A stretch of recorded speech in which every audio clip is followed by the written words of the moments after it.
Hey, welcome back to the Crash Space. My name is Andre. Thanks so much for tuning in. It is Sunday morning. It's April 26th, 2026. 26, 26, 26, 26, and I trust you've been well. We're back today with a Sunday stream. It's been a busy week. Just yesterday ran a Netrunner tournament at a local game store. Was there all day. Nice to hang out with folks and do some organized play stuff. I did manage to actually get in a fair bit of Marvel Champions this week, which is good. That's not always a guaranteed now. This seems to be, we're busier than ever. Velma's Diner, I think I shouted out last week. It is the new channel on this table where we're playing Arkham Horror. Link in the description. We did a stream on Wednesday, so it's been busy. We're like doing 3 streams a week at a minimum, which is a lot of time, but it is a lot of fun. Hey, really quick off the top. Firstly, Matapper, how's it going? Adam Warlock, the Steven Gundam of Marvel Champions. I don't know if Steven Gundam is like a John Doe type equivalent, or if there is a character named Steven Gundam, but there's probably somewhere in the middle. Oh boy, here we go with the Warlock. Nate 6, how's it going? I have not played a campaign with Adam Warlock in a minute, as much as I do have I would say maybe not a fair bit, but some Adam Warlock content up on the channel, because Adam Warlock does make interesting television, because Adam Warlock has some interesting builds, and this build is a build you might be familiar with, because we are net decking. We are playing something somebody else made, but it's a really fascinating list, and I'm very excited to play it, because I've had a lot of fun with it, and it's like particularly unique. You might be able to guess which direction this is going. Stream shared. Thank you, Mataffer. Hey, happy Sunday, Matthew. How's it going? Happy Sunday, Layla. How are you doing as well? Are we cantrip casting today? No. What would that mean, cantrip casting today? Are there enough cards that draw cards that cost 0? Hey, Andy, I'm bringing him to Con of Heroes. I hear a lot of people quite negative on him. I think people got bored of Adam Warlock. For those who don't know, I guess, hold on one second. If you flip Adam Warlock over, his alter ego side allows you to build 4 aspect. So you can pick 4 aspect. At the time, there were only 4 aspects. Now there's technically 5 aspects with pool. However, you have to play the same amount of colors or number of cards of each aspect in your deck. So you end up in this really weird list, and it ends up, I think you end up potentially in this singularity where like there is this really good Adam Warlock deck that's really flexible, and it just plays the greatest hits from every single like aspect, and you get something that's a bit soupy.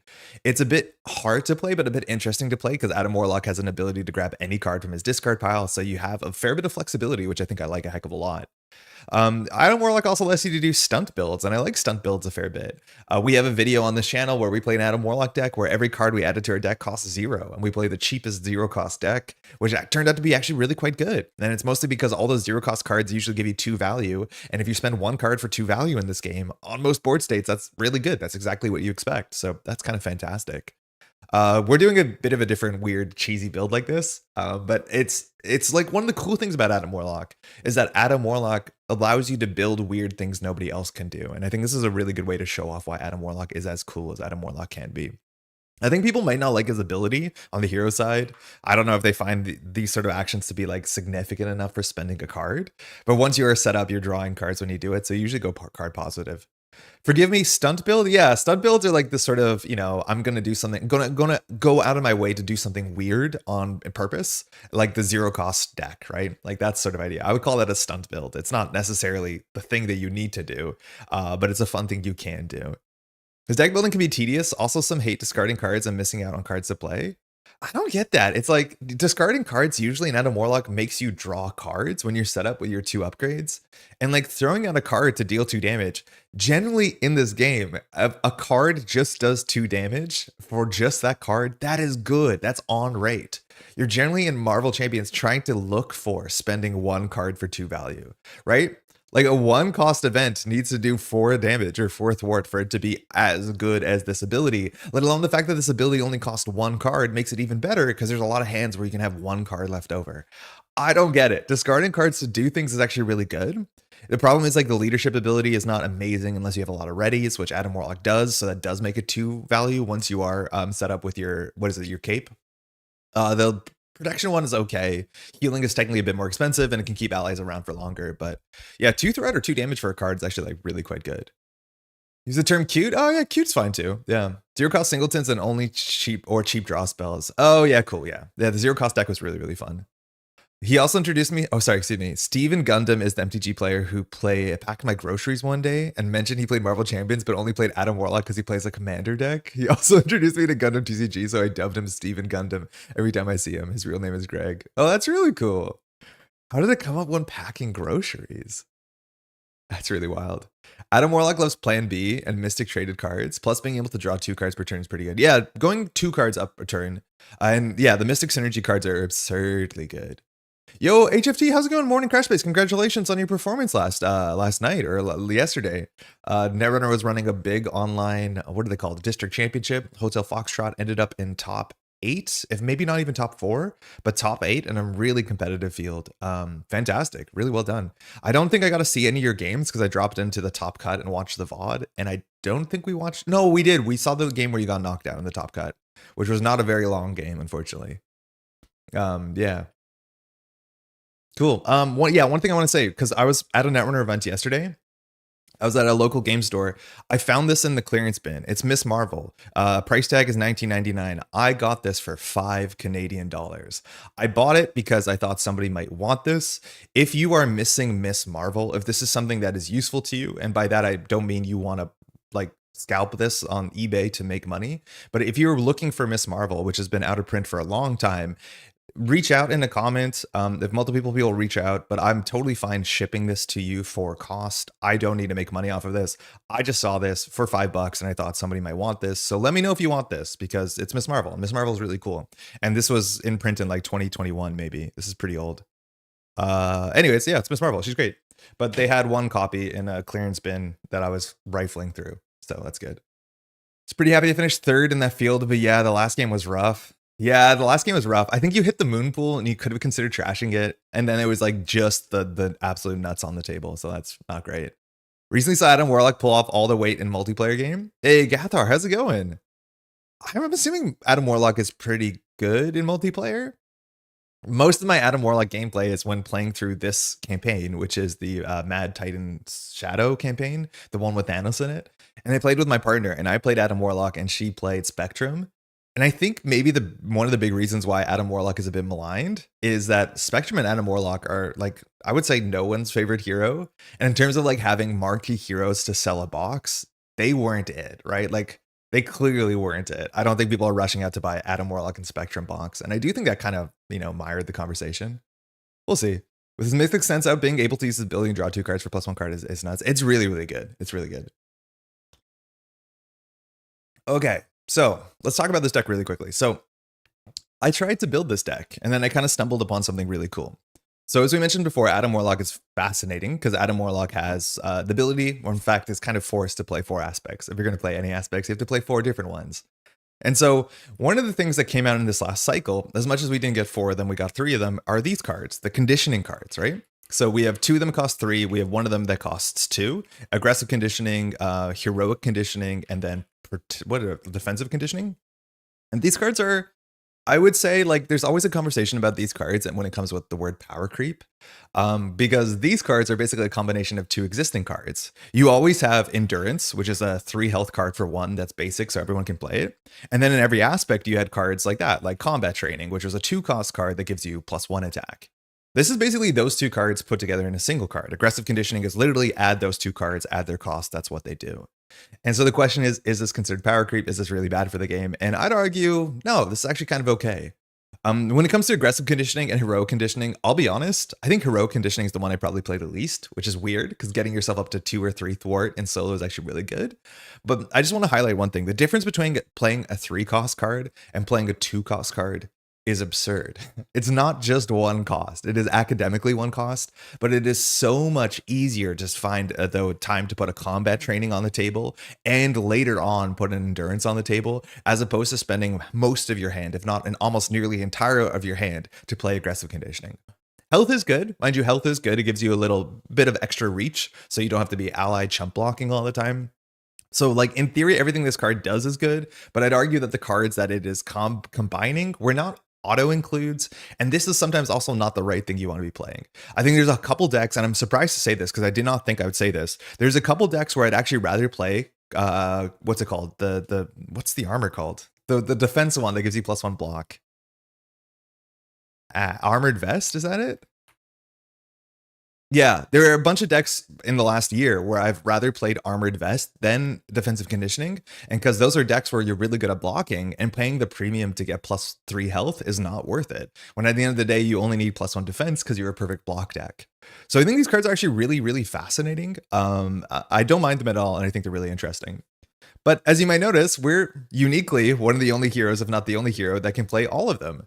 And so I was thinking, okay, let's build a deck that has all of these so our basic stats get really, really good. Because then we can go up to like 2 attack, 3 defense, 2 thwart. And then I wanted to spend a lot of, our aspect cards playing cards that ready us. Because one of the big things when you play Adam Warlock, or sorry, any hero that has good stats, is your stats get multiplied the more you can ready yourself. Because the more you can ready yourself, the more you can use those stats. Giving yourself +1 stat is not amazing, but if you can ready yourself, it's like you gave yourself +2 stat for that turn. That's really quite good.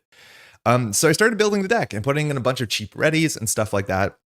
And I had like 80% or 90% of a deck done. And then usually a thing I do is I go on Marvel CDB and I check to see if anybody has done something similar, or specifically when it comes to like Adam Warlock, who I haven't built in a bit, I check some Adam Warlock decks to see like, oh, are there certain cards that are sort of auto includes that I might have forgotten, or new cards that came out in the last cycle that I don't automatically include in my like mental model what an Adam Warlock deck should be, that I should be considering. And so I do a bit of research. And then I stumbled upon a deck that was doing this exact same thing, but doing it for such a better reason that I can't believe wasn't obvious to me. And that is, this gives you +9 health. Like, giving your hero +9 health is so much more interesting and obviously important than giving yourself +1 stat. And in fact, if you keep going even further, this is a deck that can get your hero's health up to 37. 37 health is really, really, really goofy, and there's some good reasons to give yourself 37 health. Let me show you the deck list. This is from somebody named Game Design Raccoon. They also do have like a YouTube account where they talk about like custom Marvel Champions cards.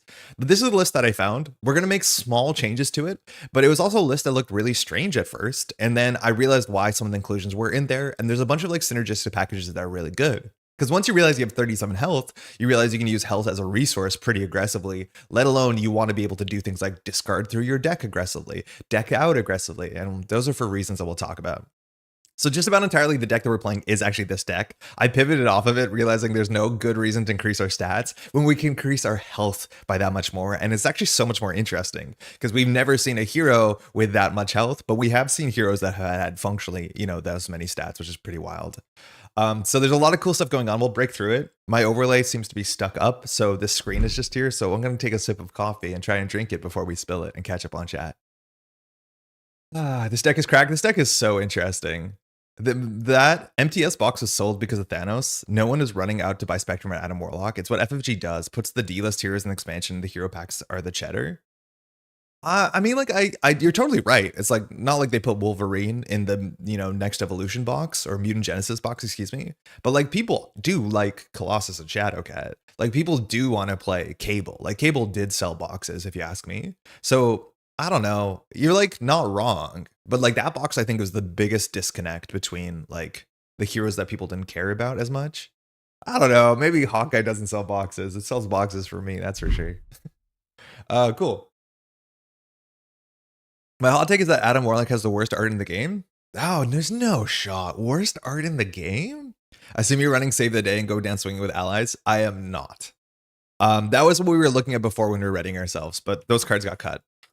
Okay, so the next thing we're playing is Endurance. Endurance gives us +3 health. So as you know, we have 11 health, and this will, if we play all of these, we will go up to 12 extra health. We're at 23 health, if my math is correct. Let alone all our stats go up, which is good, and Adam Warlock does have a ready in his kit, but we're now at 23 health. At 23 health, I would say the game starts to collapse inwards on itself because the villain just cannot threaten you. Now, Recover 3 doesn't line up with 23 health, but we'll get to that problem in a second. But again, 23 health is a bit much. The next card we're going to play is Specialized Training, and this is also not a card I considered in my original run of the deck, but Specialized Training comes in with 5 threat, and when you complete it, you can go grab a specialization and put it into play. All the specializations are upgrades that give you plus extra stats. In fact, that's the reason why I should have maybe considered this in my first take of the deck. But the reason we're playing this is not because of the plus stats, it's because of Frontline Specialist, which gives you 4 more health. So we're up at like, what, 27 health? And when we get damage from an attack, we can draw a card. And of course, we're not blocking anymore because we just want to get hit by an attack because we have 27 health.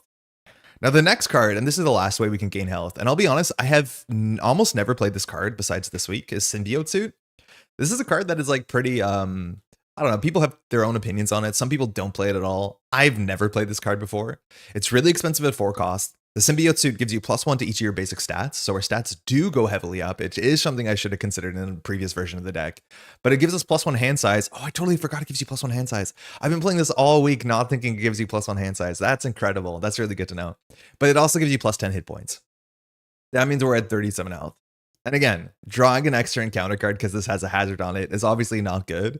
But when you have 37 health, the game sort of falls apart. Now, this is the final piece and the reason why Adam Warlock, and there's like so many cool things that work really well in this deck, which is like why I thought this was so cute. Because it's one thing to be able to play all the +3 health things, but then you realize, wait a second, we have Soul World. And Soul World ties this deck so completely together. Because the big thing about having 37 health, it doesn't really matter if you can only recover for 3. Because functionally, you'll never get up to 37 if you start on 12, right? But Soul World gets a counter whenever your deck decks out. And as an alter ego, you can exhaust this and remove a counter to heal all damage from your identity. This makes this card the most healing you can get in a single action in the history of the game, which is a single action to heal 36 health. And I have done it. It is totally possible. Action to heal 36 is doable, and it's the reason why this deck works. Again, you don't need to play all of these. In fact, you don't have to play Symbiote Suit if you don't want to. 10 health is quite nice, but this is the reason why it works. You can go up to maximum health. You can just get totally beat up, go down to 2 health, flip down to alter ego, get it confused, heal 36, jump back up, and then you can just tank the next 4 or 5 rounds, no problem. It is so damn wild, and it just works incredibly well with Adam Warlock, which is sick. Now, the weird thing about this Adam Warlock deck, and I know I've talked about this pretty heavily last time we played Adam Warlock on camera, is that a big thing with Adam Warlock is that you're really incentivized to play as many aspect cards as possible and as few neutral cards as possible.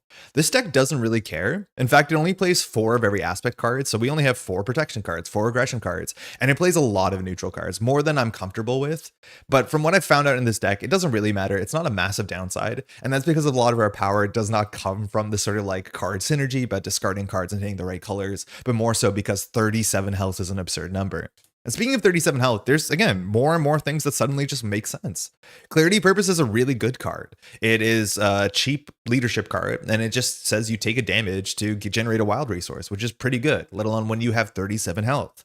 And then the part that makes even more sense is Blood Gem, which is a card that I haven't really loved because it does feel very expensive. You can only play this if you're a Mystic, which of course we are, and this is 2 damage for a resource, which we don't care about taking 2 damage when, again, we have 37 health and the ability to full heal when we jump down to alter ego. This card I don't often play. This card I very consistently play, and they're just so free value, which is fantastic.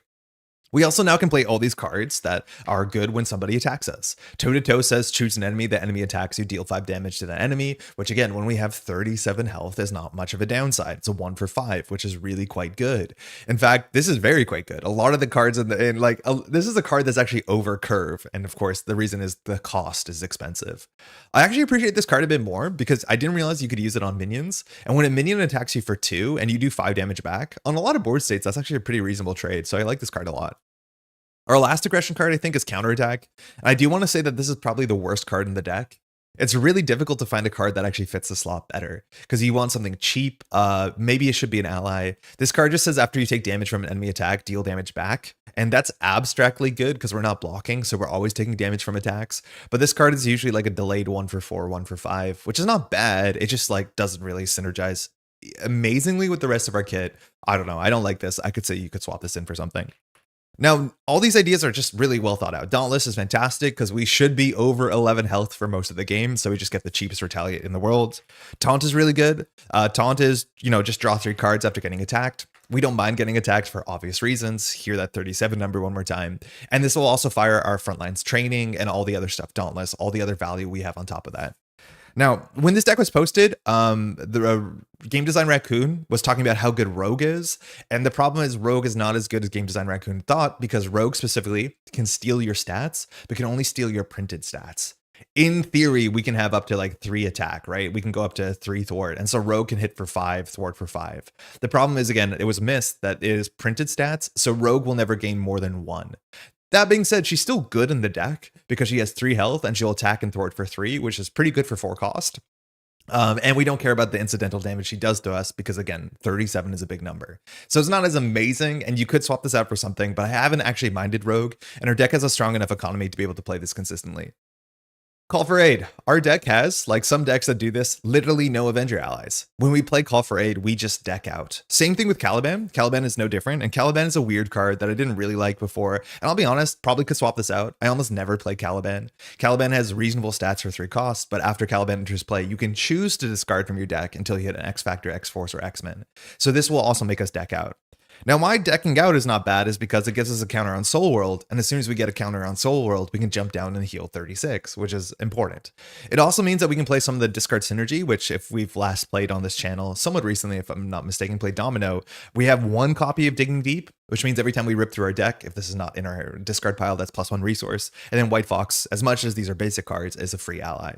So these are nice tools. They're not super necessary, as much as you could play three Digging Deep in a deck, but this allows you to quickly reset your deck, which is sometimes good, sometimes bad, because we do have some very powerful cards that interact with our discard pile, and this obviously destroys our discard pile, but they're interesting inclusions for sure. Caliban finds Rogue?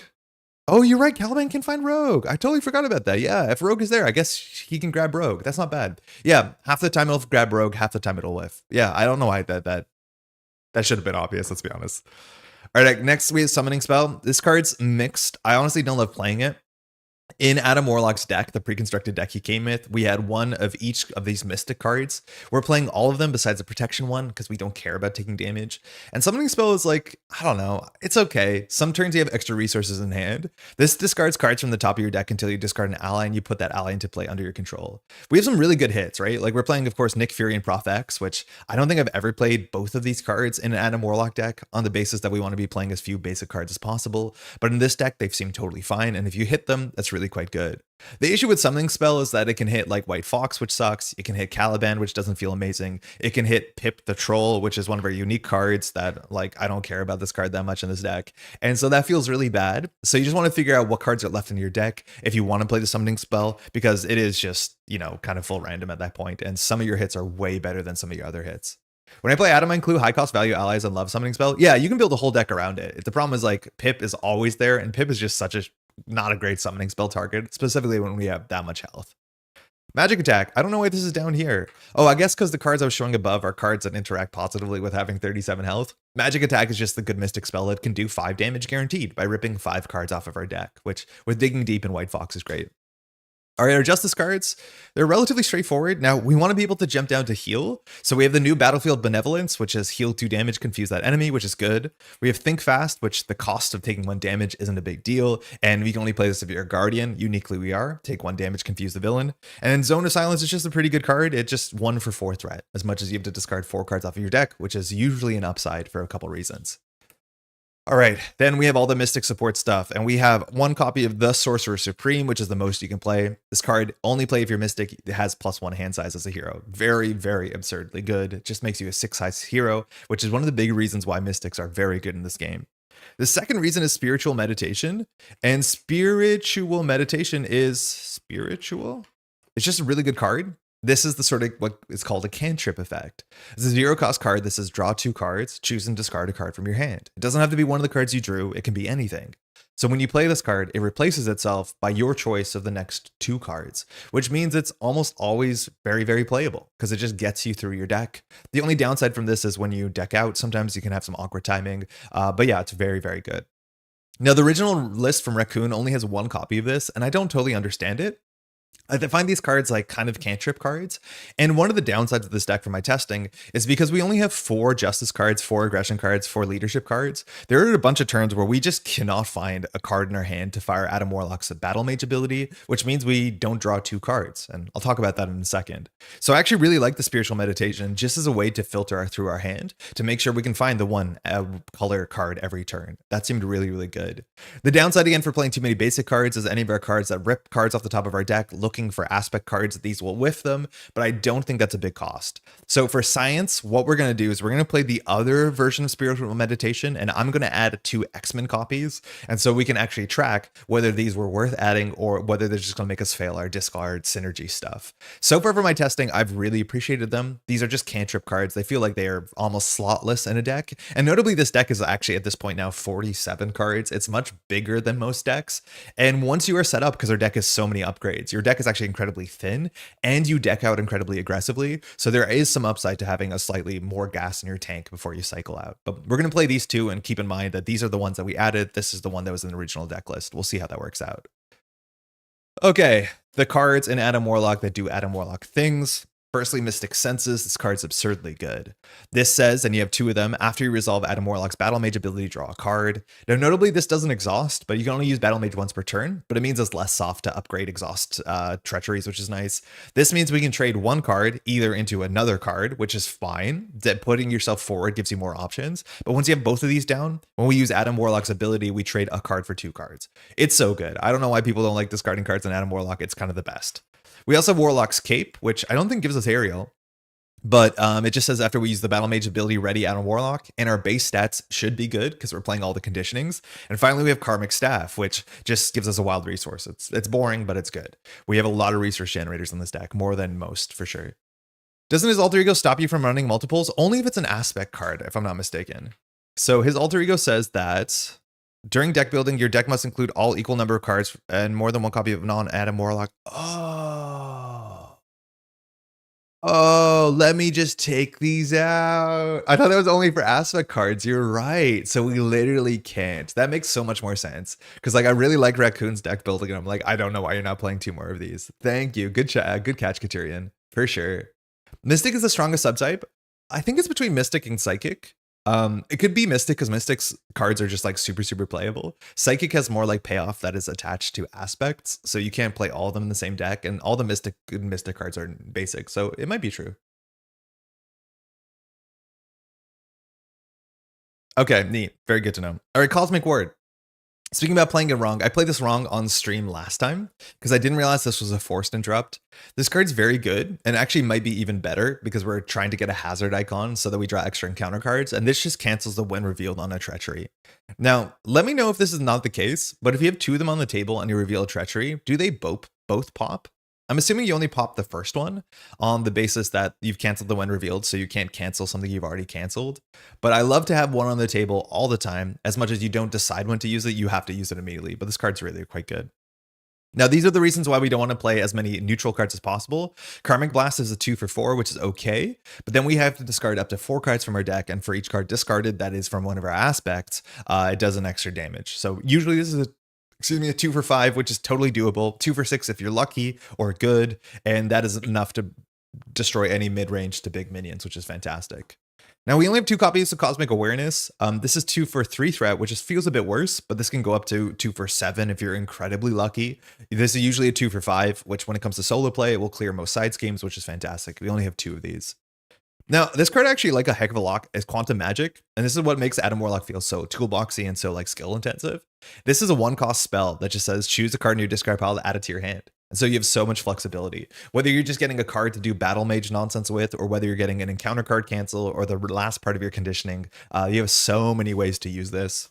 We have Pip the Troll, who is not amazing in our deck because we do not care about the toughness, and this ally just has bad stats otherwise. Finally, we're playing Avengers Mansion, which is fine. I don't love this card, I'll be honest. I feel like our deck is so greedy, we don't need another greedy card, but drawing more cards is really nice when you have to find the right cards. And then Energy, Genius, and Strength. This deck is kind of sick, and I have consistently gotten to like 36, 37 health, whatever it is, and I've healed a lot. And then this deck does this thing that I think a lot of people actually don't love, where you just kind of stay afloat and do incidental damage. And then once you're set up, kind of like a lot of setup decks and Marvel Champions, you win in a turn, right? Like eventually you'll have a 7-card hand size. You throw out a red card, you do 2 damage, you draw 2 more cards. You play Nick Fury, you draw 3 more cards.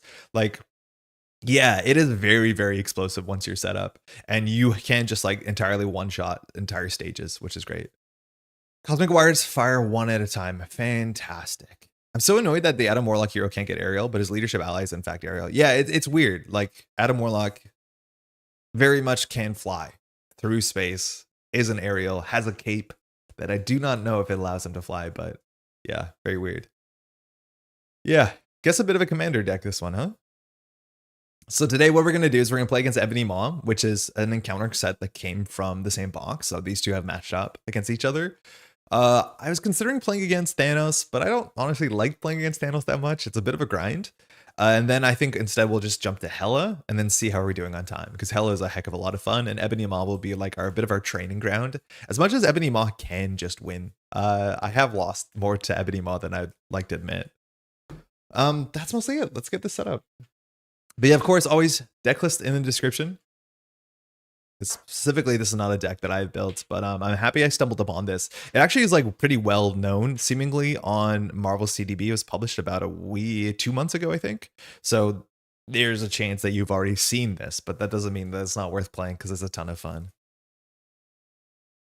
I love games against Thanos. I mean, they feel like they go on forever. And I think it really punishes me for the way that I play, which is a bit more setup oriented, because the longer the game goes, the more stones you find, right? It also feels really cruel in that encounter set, because the stone that just gets a minion, the minions that can get you, one of them has quick strike. The other, they all attack for like 3 or 2, so they all hit multiple times. Like it also just rips through the deck so much. There's the stone that says discard until there's a minion. There's like 2 minions in the entire deck, 4 minions in the entire deck. And it just does so much random damage to the encounter deck. I don't know. And then Thanos doesn't do anything interesting and also has Stalwart. It's like just not particularly fun. It does feel like fighting, an absolute mountain of a man, but that's kind of it. Hey, Jake, partner and I are looking at what hero to build next. Jake, how's it going? Just had Hercules built, lots of fun. This Adam deck looks fun. This Adam deck is like really card intensive in terms of having your card pool from, I guess it's from a lot of different things. That's usually how Adam is, but it's a lot of fun. And like, tanking is something that is, a common thing in just about every card game or every game in general. And there's not that many heroes I can point at in this game that are just like straight health tanks. We have like toughness tanks. I'm a huge Colossus fan. But yeah, in terms of just like raw health, it's like Hulk and that's kind of it. Thor can get to like 20 health, which feels like a lot, but 36, 37 is just a nonsense number of health, let alone the ability to heal it all at once. I think I would recommend giving this a shot. It is quite fun. And Adam Warlock is just kind of a really nice platform to do weird stuff. Hey, Moon Galaxy, this is it. Yeah, I think people know about this deck. I've only discovered it this week, but that is exactly the 37 HP Warlock deck. Very cool. All right, I think we've shuffled this enough. So let's talk about Ebony Maw here. So Ebony Maw cares about spells. Not the most complicated. Stun and Confuse. Specifically, Stun is really good against Ebony Maw because most of Ebony Maw's threat comes through attacking. Because when he attacks, the spells kind of count down. They have timers. Now, that being said, sometimes you do want the spells to go off because the more spells you have, the worse certain encounter cards are that scale with the amount of spells on the table. So you actually don't want to just be pushing, kicking the can down the road the whole time. You do want to eat the spells every once in a while. So let's look through this. Attack on Nowhere. So contents, we're playing stock standard. So we have Ebony Maw himself. There's no minions. It's mostly environments, 8 different spells, some treacheries, attachments, and side schemes. Now the minions are going to come from Armies of Titan that have these 2 health discard card ones and the 4 health guard ones that give toughness. And then we have Black Order that has both Black Dwarf and Supergiant, which are 5 and 6 health. And then that's mostly it that you have to really care about. It's kind of it. It's a pretty balanced encounter set, I think. There's a bit of everything in here. And Attack on Nowhere. So when you flip this over, it says when revealed, each player discards cards from the top of the counter deck until a spell is discarded. Put that into play. So you don't reveal it, which means you don't do Surge, and all the spells have Surge on them. Shuffle the counter discard into the counter deck. That's the sort of text that I think you would assume is on Claw, but it's not on Claw. Claw just discards the deck on setup and does not fix it. All right, we just got Rebel Storm off the top. Actually, I will shuffle this because in theory, I'm always meant to shuffle this on camera before we interact with the deck. That's just kind of like good stage etiquette. But yeah, Rebel, I think, just does 2 damage. It's like really not bad. We got Fireball instead. Okay, that one's a bit scarier. Fireball comes in with 4 invocation counters. And after the last one is removed, and there's a couple ways these can be removed, mostly from Ebony Maw attacking us, but otherwise there are a couple encounter cards that just remove counters from these. And it just says deal 4 damage to your identity. This is the one that if you don't play around, you can lose, particularly because with Ebony Maw, if Ebony Maw draws an encounter card like that Assault we just shuffled back, not only do you have to deal with the second attack, but then that could fire the Fireball. So you're generally taking like 6 to 7 damage that turn. This is a card that you have to play around by having hopefully an ally you can block with. So Let's see if our health can outscale this one, because that is actually a pretty frightening one. All right, now Ebony Maw himself says, forced interrupt. When Ebony Maw activates against you, oh, it is attack or, so sorry. I didn't think it was just, I thought it was just an attack, but it's attack or scheme. We have confused, so it's not gonna be that big of a deal. But when Ebony Maw activates against you, remove an invocation counter from every spell in play. When revealed, each player discards cards from the top of the deck until a spell, so we do the same thing. Shadow of the Past is gone. Under Fire is gone. That's so good. These don't shuffle back. What? Those are really good discards. And we get double Fireball, which... I mean, I was going to celebrate how good these discards went, but these 2 Fireballs in phase means we're just going to take 8 damage out of nowhere. I have never had 2 Fireballs in phase. I don't know what to do about that. That is straight up 8 damage that's going to happen all at once. We might have to pop this in Alter Ego on a scheme, but that is genuinely very, very, very scary. Okay, that's cool. We played through Rise of Red Skull. So hard, but really fun. I think on average, Rise of Red Skull is one of the easier boxes, so do keep that in mind. But if you have a bigger card pool, things do get a bit easier. Rise of Red Skull is a really fun box. It's one of my favorites, but it's probably one of the easier boxes. Turn 0 in this game is wild. I mean, double Fireballs, nonsense. Just 8 damage waiting for us. All right, our Alter Ego text is not relevant. We can always discard a card from our hand as an action to remove a status counter. I've done that. You don't have any sort of stalwart or steady or anything in the set. But yeah, you do that sometimes. Let's mulligan. What are we looking for here? Honestly, we're looking for Adam Warlock upgrades. We like want to start stacking our health, but like if we have an aggressive conditioning in our hand that gives us 3 health and +1 attack, it's not the most important. Soul World. Okay, that's really important because this is a big part of our combo. We don't want to draw it now, but we'll take it here. Cosmic Ward. I like this card a lot. It just makes me feel so safe. I'll put this in the maybe camp because we might not keep it. Ideally, we find a double and cards like this. The Sorcerer Supreme. That's exactly what we want. This is the most important card. We'll keep that. Karmic Blast. We won't keep it. It's just damage. We don't really need damage on turn 1. We're generally setting up. Summoning Spell. This is probably a maybe keep. We have 3 doubles on the deck, like most decks, and we have a lot of 2-cost cards, so finding doubles is good. But this could, in theory, get us Pip the Troll, which doesn't feel great. We have a defensive conditioning, which is our cheapest conditioning, as much as we also could play endurance. Fireball should deal indirect. If you ask me, 4 straight damage is so punishing to some heroes. Good luck, bud. I think Adam can handle it. I think we can handle it, but we're probably going to have to be defending the first couple rounds because we can't just take free damage to the face with the fireballs. But that's a really bad start in terms of the fireballs. Okay, so if we have these 3 cards and we keep them, this is 3 cards, this is 2 cards. So unless we draw a double, we won't be able to play another card here, right? Because a 2-cost card takes 3 cards. So if we play 2 for the Sorcerer Supreme, 1 for Soul World, like it's a really awkward hand unless we draw a double. And if we draw a double, we can play one more 1-coster. I think Soul World and Sorcerer Supreme are most important. These are all luxury cards. I could hedge and hold on to a 1-coster because our deck doesn't have that many 1-costers and hope that we draw a double. It's not very likely because there's 3 of it, but you have to remember our deck is 45 cards, so we're even less likely to find the double on turn 1. But it's very likely we'll just play Sorcerer Supreme Soul World and call it a day. I don't think we're going to hold on to these. Endurance, that's a good 1-coster. Endurance is just +3 health. We are not going to play Rogue. She's a bit too expensive. And then lastly, we have a Spiritual Meditation, which, again, this is why we play this, as much as we only have 1 of them. But the cards are really quite good. Okay, so we always start with this. There's no reason not to. It just gets through your deck. We look at 2, and we can discard 1. So Pip and Caliban, doesn't really matter what we'll keep. I guess we'll keep Pip because it's a wild, but we're not going to play Pip. Okay, so unfortunately, we can't play all of this. We definitely play Sorcerer Supreme. So this comes in, we'll just put it down here. So now we just have +1 hand size. So we're a 6 hand size hero, which is incredibly powerful. And then either we can play Soul World and pass, we can play Endurance and pass. These are all really good 1-costers. Soul World, we in theory don't have to play. It only matters once we deck out. We have 2 cards that can search our discard pile for Soul World, as much as it'll make it much more expensive. It'll become a 4-cost card functionally, or it costs 4 cards more accurately. So I think we could just play it. I actually might want to hold on to the Endurance because the only other cheap health gainer we have is the defensive conditioning. We've already lost that. I don't love holding on to cards, especially because we have some really important Adam Warlock cards we haven't found yet. But I'll do Cosmic World for Soul World. And unfortunately, our table doesn't do anything here. It's like not a table that actually interacts with the villain. But this will get a counter once we deck out. And we still have like a straight deck out button we can find in a second if we draw into our blue find an Avenger card. I think we will hold on to endurance. It looks like health is going to matter in this matchup considering all the fireballs. We'll flip up.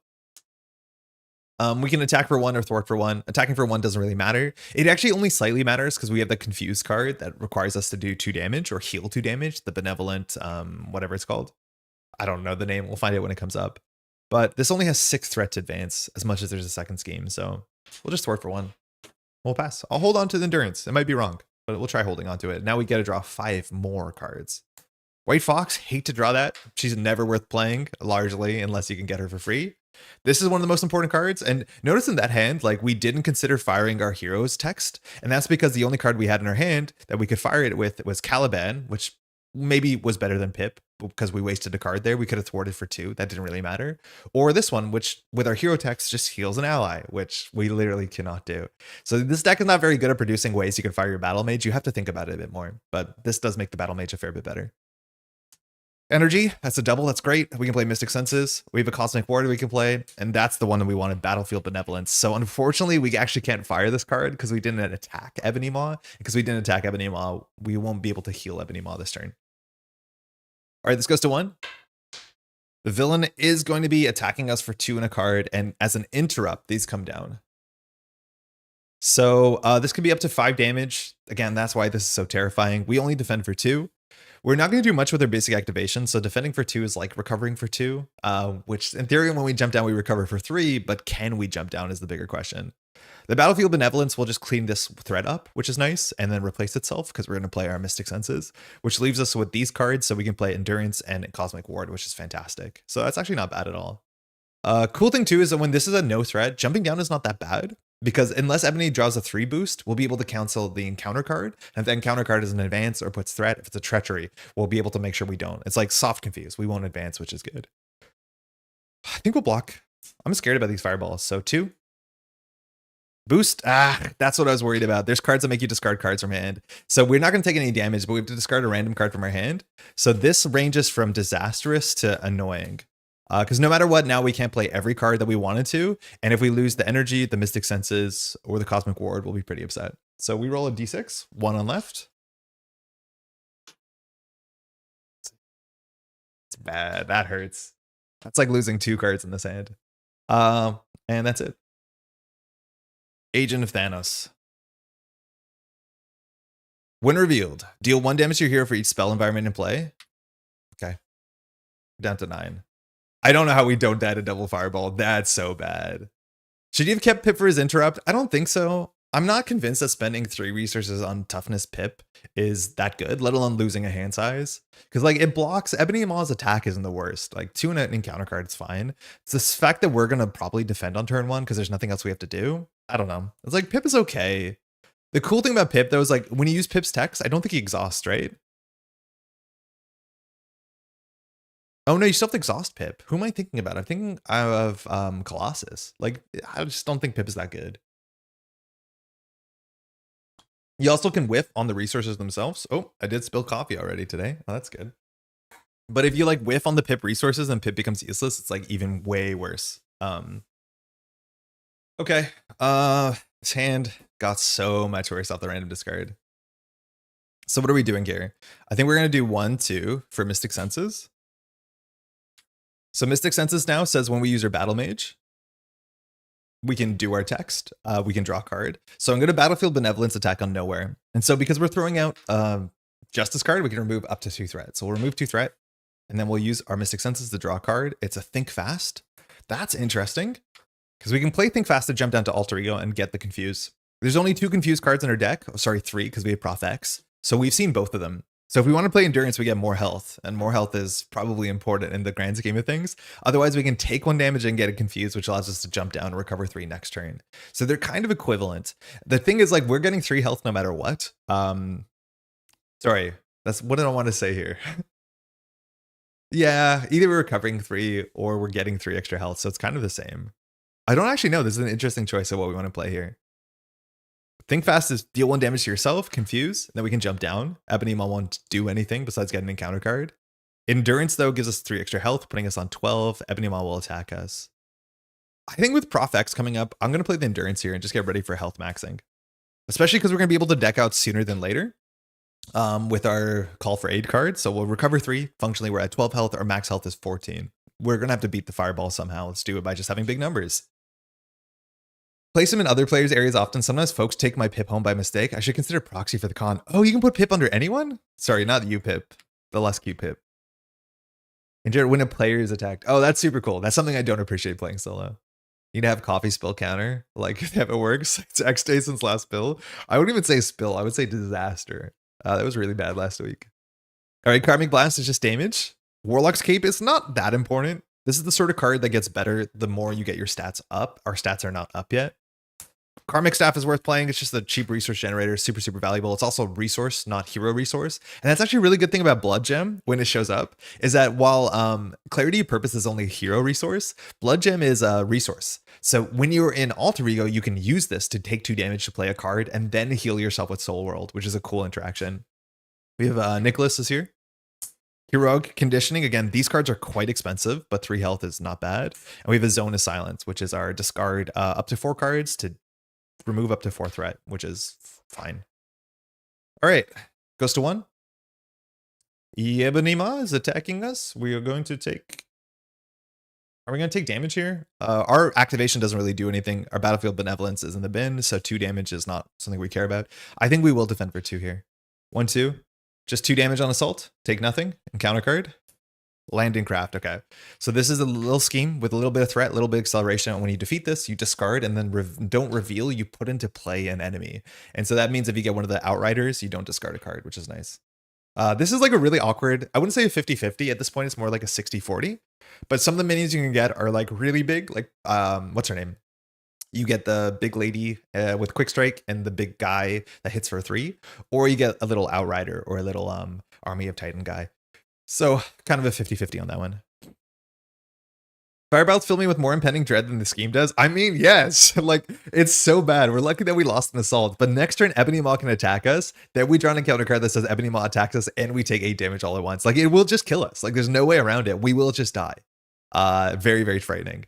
So I think we're going to have to play Nick this turn and just get ready. Because it is awful, yeah.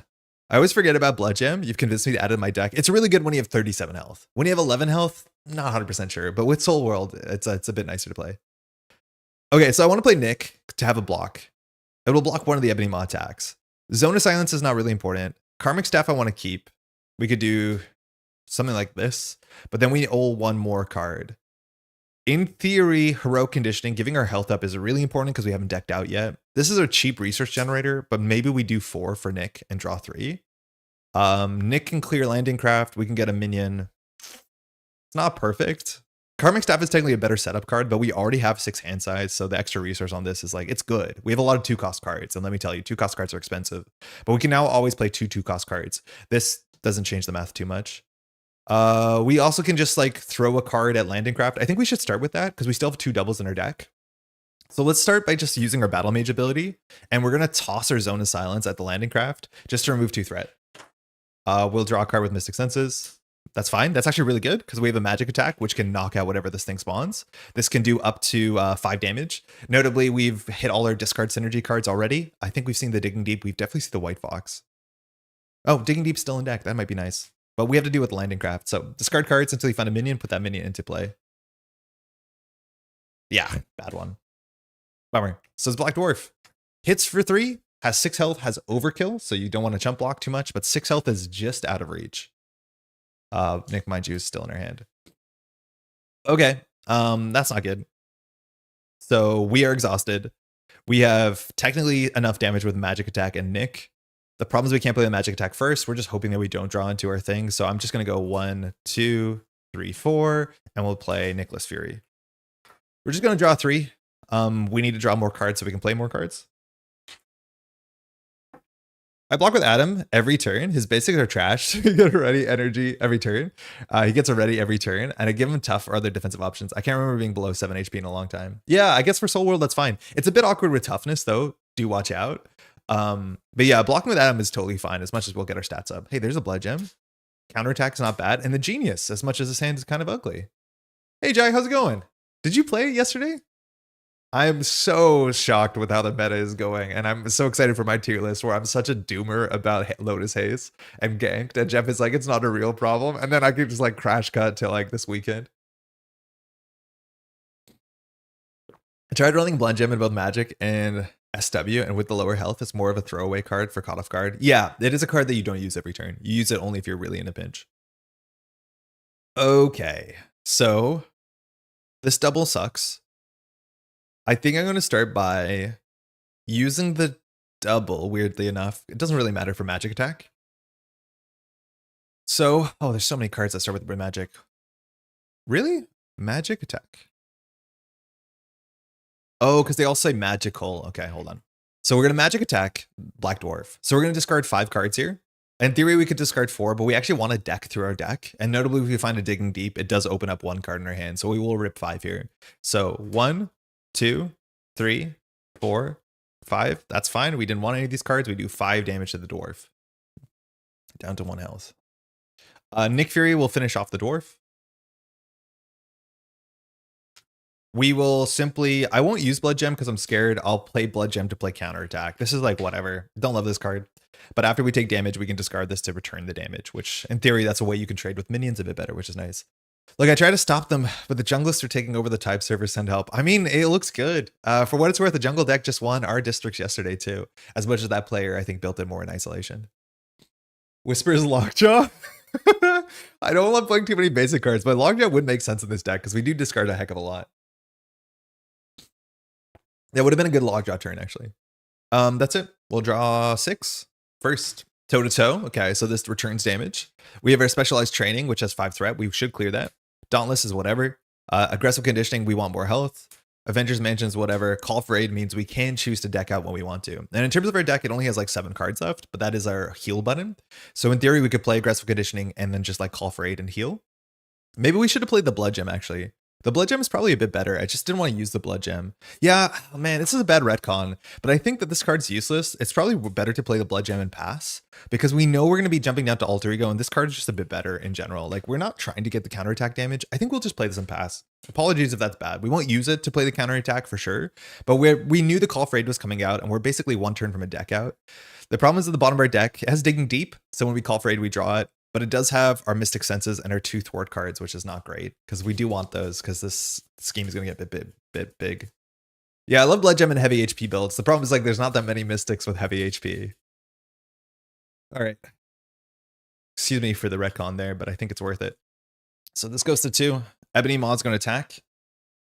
We're about to take 8 damage to the face. We'll block with Nick. So 1, 2, 3, 4, 5. Huge boost to Nicholas is discarded. 1 encounter card. This could do 8 damage to us, no problem. And it does. That's the best way to have this happen. Channeling Trance says remove 1 invocation from each spell. If you have no spell environments, you get spell environments. So this just did, imagine an encounter card doing 8 damage to you, and we're totally fine with this. So deal 8 damage to your identity. Both of these crack. Ow. Oh no, my health, they said. It's actually very, very, very good for us. All right, down to 4 health. If we didn't play the Endurance, we'd still be alive, but it's good to know if we can actually legally hit the Blood Gem here and be okay. So my guess is we will just do as much greed stuff as possible, and we need to play Call for Aid. The problem with Call for Aid is that it's only in hero mode, so we'd have to do it now. It gives us +1 resource, which is worth playing around. We also have to watch out that the cards that we want in our discard pile to shuffle into our next cycle of our deck, we want to play them sooner than later. So my guess is we just play Blood Gem to take 2 damage. So we'll do 1, 2, 3 for aggressive conditioning. We'll play Dauntless for specialized training. We could actually first, before we do any of this, is we could throw a card to do 2 damage because we're going to have an extra card here. Soul World's about to make this feel like a bad dream. It is nonsense, the amount of healing you get off of Soul World. And you know the villains feel after a swinging web kick? I mean, 8 damage felt like a lot. Like, that's a hard-hitting kick. The thing is, like, they held the swinging web kick over us for a couple turns, which is kind of, like, rude. How's it going, by the way, Zombie? Expertry will make allies removed from the game when they die. I wouldn't mind Expert 3 having a card like that, where it's like a big attack. If you block with an ally, that ally is like, you know, what's the name of the guy who throws things? That's coming up. Okay. I'm going to throw toe-to-toe at Ebony Maw, because we could do the leadership card. We can't play the protection card, so we have to throw a red card. So we're gonna throw a red card, take that gambit, and this is just gonna do 2 damage to the villain, and then we can draw a card with Mystic Senses. That's Cosmic Awareness. That doesn't matter. So whatever. It actually would have been really bad if the 1 in 7 we drew our Digging Deep, but I don't actually think we need the Digging Deep this turn. All right, excuse me, Blood Gem. So we'll take 2 damage to generate a resource. So we're at 2. We'll spend 1, 2, 3 for aggressive conditioning. So I'm just going to stack this pile here because they're all kind of the same idea. So we gain 3 and our attack stat goes up 1. Oh, we are going to get thwarted out, aren't we? Yeah, wait a second. We're going to get thwarted out. We shouldn't jump down yet. We have 5 health. Yeah, I don't think we thwart out yet. Do we have any confusion in the bottom of our deck? Yeah, we have a Professor X coming up. So I think we actually don't play our Call for Aid. I think we just continue to set up. I think we might have messed the turn up. I think we did. So I'm not going to take the Blood Gem damage.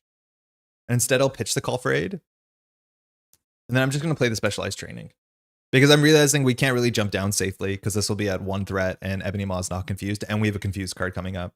So play the Specialized Training. This is a card we'll get to. We have another Cosmic Awareness coming up as much as we have threat to deal with. And it has 5 threat. And when we clear it, we'll get 4 more health. It comes back to us. We'll just thwart for 1. That's it.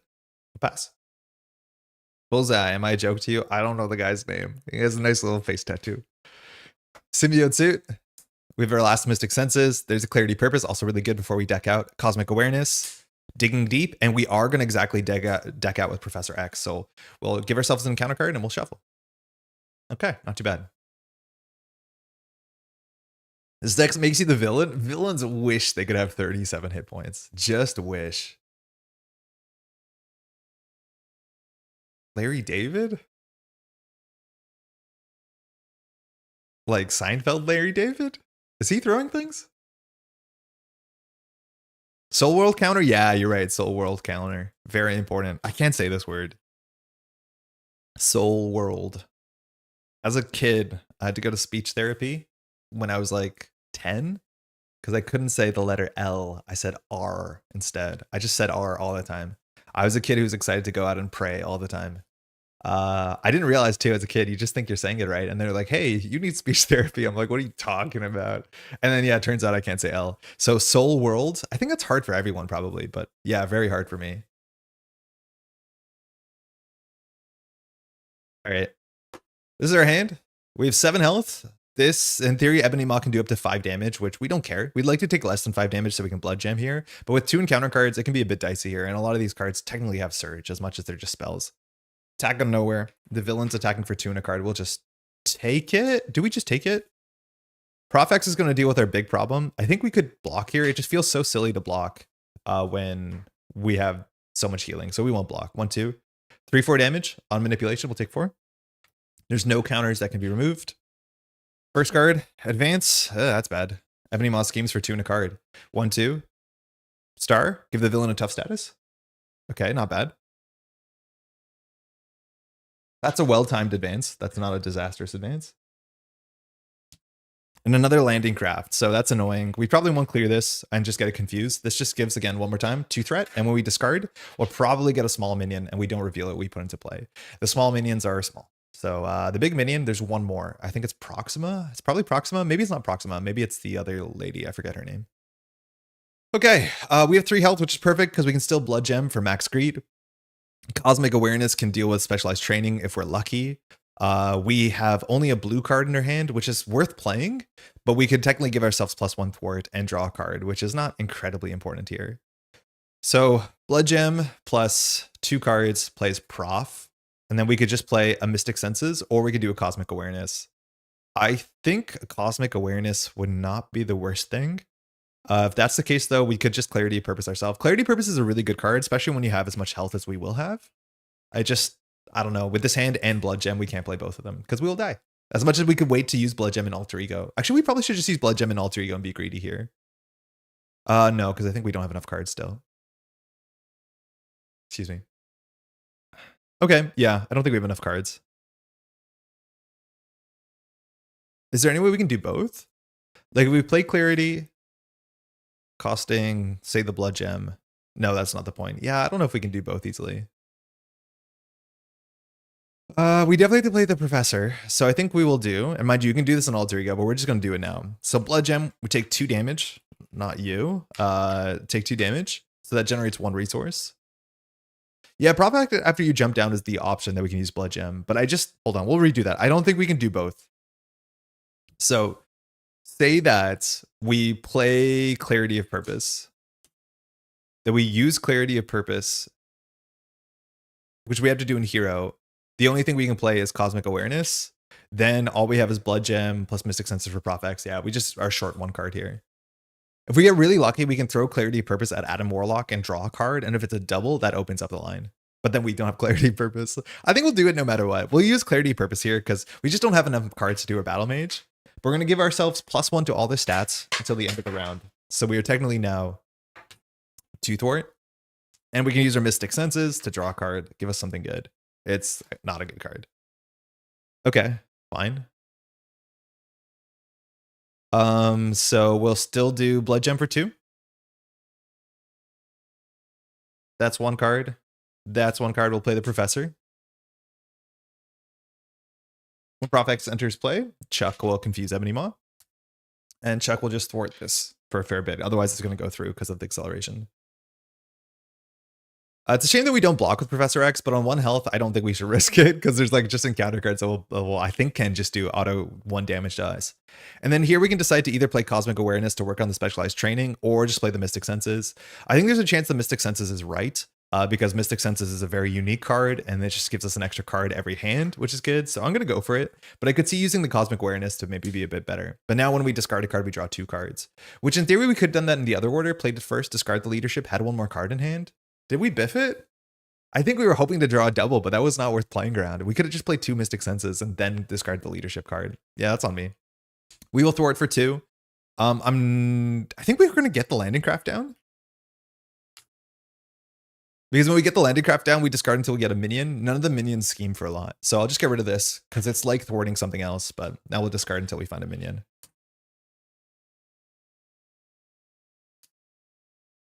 Yes, nice. That's the best case. So it's an outrider and you don't reveal it, you put into play. So it's just 2 health, attacks for 1, but we don't do any of its text. So it's just there. It's going to thwart for 1. So it's the same as not dealing with acceleration. We'll flip down. And of course, here we'll use our soul world and we'll exhaust this, spend the counter, and we will heal to full health. For us, full health is only 11, 12, 13, 14, 15, 16, 17, which is so sad to say 17 is not a big deal. It's like obviously a really big number, but we can do so much more. Like we're not even at half health at 17. So yeah, hopefully we'll get even bigger, but like 17 means we don't have to care about most of the villain at this point. All right, we'll draw 6. Gang up getting discarded is good too. Yeah, it's okay. I don't mind gang up too much. There's not too many minions in this encounter set, but if you're not dealing with the board, yeah, gang up it's really good to see go. Karmic Blast. Cape is good. Zone of Silence. White Fox, hate it. Rogue, okay. Energy's okay with Cape and Rogue, and at least Zone of Silence will be playable for draw 2. Yeah. Goes to 2, goes to 3 after the Outrider schemes. The Confuse is gone. 1 encounter card. Super Giant. Okay, so at least we might have damage for her. So she's the quick strike. Good thing we're in alter ego. After she attacks and damages a character, that character is stunned. 5 health, 2/2. Okay, so we have to deal with her for sure. And Prof X, Chuck, will get discarded. Okay, 17 health. Still not good enough. Our hand has a Karmic Blast, which does damage. Zone of Silence can clear 2 off of this and draw 2. I think that's probably what we'll start. We no longer have boosted stats. Maybe we play Rogue. I don't think it's super important. We'll just jump up. All right, hero text. We will throw the Zone of Silence at the attack on nowhere. We could use this to remove 4 threat, but removing 2 threat and drawing 2 cards is even better. And again, we have to not be precious because there's only so many Justice cards in our deck. So we'll drop this down to 1, and both copies of Mystic Senses will fire. So we will draw a fair bit. Mystic Senses, yeah. So we draw a Taunt. And we draw Cosmic Awareness. That's really good. Cosmic Awareness can clear Specialized Training. Now, Taunt actually might be playable here because the villain attacks us and then we draw 3 cards. Maybe not. When is the Corpo half of the tier list dropping? In about 23 hours. It's just exported overnight. I made the thumbnail last night too, but it's dropping tomorrow usually at like 10:15. So it'll be soon. It's very long. It's very, very long. It's the longest video on the history of the channel, for better or for worse. Okay, we'll start with the Karmic Blast into Supergiant, just to make sure that we defeat her. There's one discard synergy in our deck. No, there's no discard synergy in our deck. We don't care. We want to rip through our deck. So we're going to discard 4 extra because we need to find at least one aspect card, which is not always guaranteed to not get Supergiant. So we got it off of 1, 2, 3, 4. We lost Nick and our staff, which sucks. So that does 6 damage. She's knocked out. Okay, maybe we could clear Specialized Training and then play Taunt, because then we draw a card. That actually might be good. So I'm going to do White Fox and Rogue into Cosmic Awareness. We're going to target the side scheme. Same thing. It removes 3 threat, and we're going to discard 4 cards. So we're looking for 2 aspect cards. Not guaranteed. Nope. Nope. Nope. Nope. So it just removes 3 threat. Sad. So I don't think we're going to play the Taunt. We still have the Blood Gem if we want to use it. I think we have to here. So we'll take 2 damage to the Blood Gem, and then we'll just play our Warlock's Cape, which will be good for later. This card just says that we can ready ourselves, which is nice after we do a Battle Mage thing. But yeah, unfortunately, because we don't have a lot of aspect cards, your discard from card top of deck cards are not that great. We can knock out the Outrider. We get to word for 1. We'll just knock out the Outrider. Still 15 health. Should be quite good. And we'll pass. No spells in sight. Draw 6. Toe-to-toe. Nice. Heroic Conditioning. Okay, we want to keep getting our health up. Call for Aid means we can just deck out if we want to, which we don't really need to here. Cosmic Ward, love to play it. My favorite card. Defensive Conditioning. Let's get a double here. I don't think there's a lot of doubles left in the deck. Okay. So we could just do toe-to-toe to take off the toughness and draw 2 cards. Is the normal Ebony Maw or different mods? Totally normal. King of Rohan, how's it going? Straight normal from the core set box. We're playing the 37 health Adam Warlock, and so far we're building it. We're playing on expert though. So like normal, but expert. Ebony Maw attacks for 2 in a card. We don't care. 3 damage. Counter card. Pacification. So this one will come in with some counters. I think 3. This one says exhaust each upgrade. That's a really cool thing is Mystic Senses doesn't care if it's exhausted because it doesn't have to exhaust to do its text. This has Surge. Caught off guard. Okay. So this is the card that we in theory play some bad cards to play around. We have to discard an upgrade or a support. And honestly, it might be Warlock's Cape. I think we'll just call it Blood Gem because we're not super healthy technically, and it's easy to play. And this 2-cost card's way harder to play. Adam Warlock's design is pretty cool. It's really cool. It's like very interesting. Like caring about the color of your cards and like how you deck build. It's kind of sick. I'm a big fan of it. Okay. So we want to keep getting our health up. We probably should just draw 2 cards. Toe-to-toe is the one card that really doesn't matter here. So I'm just going to throw toe-to-toe. Well, technically, because now we ready ourselves with our cape, we should care about the order here a bit more because our Warlock's Cape readies us. So I think we can clear Specialized Training. So I'm going to thwart for 1. Not great. We'll toss toe-to-toe, which does 2 damage to take the toughness off. We can ready ourselves, so now we can clear the Spec Training, and Mystic Senses, both of them will fire. So we'll draw 2 cards. Spiritual Meditation, and Think Fast. Nice. That means with the Confused, we can jump down. We'll always play the Spiritual Meditation just as soon as we draw it. There's very few reasons not to. Spiritual. How do you spell this card? Spirit. All right, draw 2, discard 1. Pip. Battlefield Benevolence. We don't need another Confused card, but we also don't need Pip. Doesn't really matter. We discard here. Again, we can discard one of our cards in our hand. It's not a problem. All right, I'm going to just thwart 1. We're just going to get rid of the Spec Training. When we get rid of the Spec Training, we go get a Spec. And our Spec is so fun because it gives us 4 health. It's now all the cards that force the villain to attack us are a bit better. But Frontline Specialist now gives us +4 health. And when we get attacked, we can exhaust this to draw a card as much as Pacification will exhaust it. Okay, I think we're just going to keep maxing out. We don't need to call for 8 our deck because we're going to deck out next turn anyway, so we'll get a Soul World counter. So let's just do everything we want to do or can do here. I won't be able to play everything. I think we just play our defensive conditioning. Like Heroic Conditioning is technically more important because getting our thwart stat up is a bit better. We probably could have played it first before we readied ourselves and did all that nonsense in like obvious hindsight, but we did draw a couple extra cards there. We'll play Think Fast. We love the Confused because we want to jump down, so we'll take a damage, confuse the villain. We are a Guardian. So what can we play here? I think we'll do 1, 2. Are we wasting a card again? Yeah. I miss you, Blood Gem. We'll just play the Heroic Conditioning. And I'll hold on to the Defensive Conditioning instead. So we gain 3 health. Our thwart goes up. Look at that stat line. 2, 2, 2. So nice. And then we'll play our last health gain card besides the Symbiote suit, and we'll be in a good spot. That's it. We'll drop 1, 2, 3. We still are going to deck out. I would love to play Cosmic Ward. It's good. 4, 5, 6 is our last card. It's a Quantum Magic. Not really great on the turn that you deck out. But notice how our health is actually not going down. It is in fact going up, which is so funny. It's unfortunate that they dunked on the character in the movies. I don't remember the third movie that well. My partner and I went to see a double feature, and we did see it. They made him like a real himbo, didn't they? Like he was kind of dumb. Like a golden retriever. I enjoyed the Eidos video game, and I think he was a bit more interesting in that from what I remember. That game, the Guardians of the Galaxy video game, was like pretty good. Like the writing was really solid. Hey Joel, how's it going? Yeah, total himbo. Yeah, he was just, and like that film started so strangely. He just showed up and started like hurting people, and then they were on a quest. I don't know. It was like really strange pacing. Hey Lucy, how's it going? How's your weekend? How was the last districts? Okay, our hand, 6 cards. We could technically Caliban through a lot of our deck. We did deck out, so we get a Soul World counter. Soul World Rural Juror. This goes to 3. Ebony Maw attacks us for 2 and a card. We don't care. 4 damage. Nice to see exhaustion go. This does go down. 2 encounter cards. Black Order Infantry. So this has guard, not you, but similar. So 4 health when defeated. Has guard. Give the villain a toughness. Pacification has surge, so this is double pacification. They're out of phase, which is both annoying. You'd love these to pop on the same turn because you can't get double stunned, let alone you can't double exhaust your upgrades, but that's whatever. Manipulation, okay, this is the one that confuses you? No, this is the one that discards a card at random and confuses you, yeah.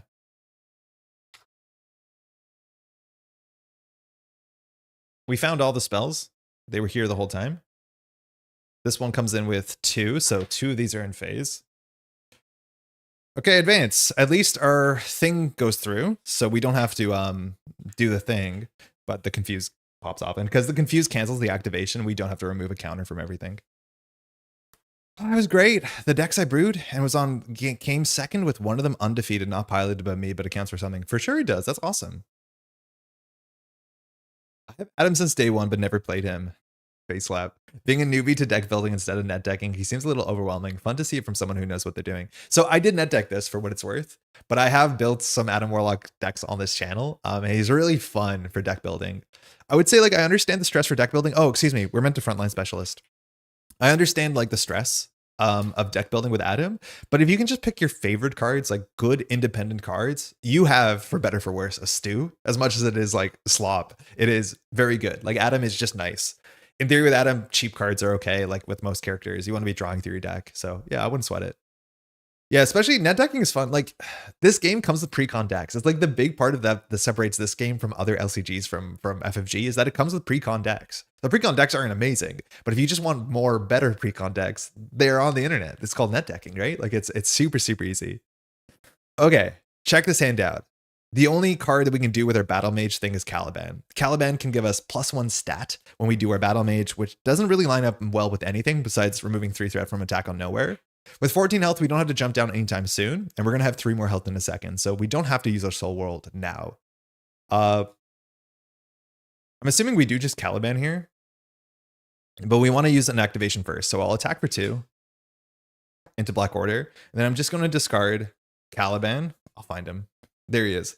And so we're going to give ourselves +1 to all our stats for the round, which helps with blocking, which is nice. We'll ready ourselves with our cape, which should have been ready, and then we'll draw 2 cards. We drew a symbiote suit and a taunt. I will play symbiote suit because I think we have to. If we want to hit the 36 health, we have to play symbiote suit. So we will. I forgot this gives us +1 hand size. It gets 10 hit points. It does give a hazard, but we also get +1 to each our basic powers, which is really good. So I think we're just going to like set up and set up good. So let's just get as much health as we can. Genius for defensive conditioning. So the whole gang is here. So 3 more health, +1 defense. Okay. If we play the Karmic Staff, we're short a resource. So unfortunately, we're just going to play the Symbiote Suit and then hold on to our Cosmic Ward maybe. We can't generate a resource here. No. 1, 2, 3, 4. We will play the Symbiote Suit. So we've done it. I have never played this card before this week. So we get +1 to each of our basic powers. 4 health, 3 attack, 3 thwart. Technically it's +1 this turn as well. We get +1 hand size, so we're 7 hand size, but we also get 10 health. So now we're at 27 health, and we've actually built the full 37 health rig. So when we jump down with Soul World, we can recover for up to 36 with a single action. Now, 2 encounter cards is not good, but also with 27 health, not that many things hurt us. The thing we have to watch out for is advancing and scheming out. The deck is also going to deck out soon because, like, there is a fair bit of discarding in this deck, but notice how, like, we haven't been progressing the story. This is my downside with this sort of deck, is we're not progressing. Like, we're still at 16 health on stage 1. But now at this point, we will just blow up the villain in, like, 2 or 3 turns if we draw well. So, yeah, it is what it is.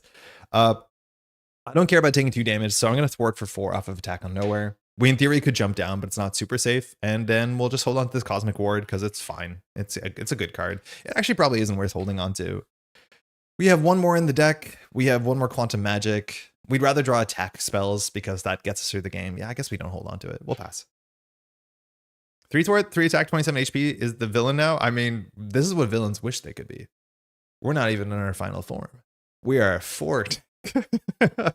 We draw 7 cards. It's Pip. It's Clarity of Purpose. That's a good card. Karmic Blast. This is our damage. Battlefield for the cheap confuse. Karmic Blast for more damage. Think Fast for cheap confuse. And our 7th card is another thwart card.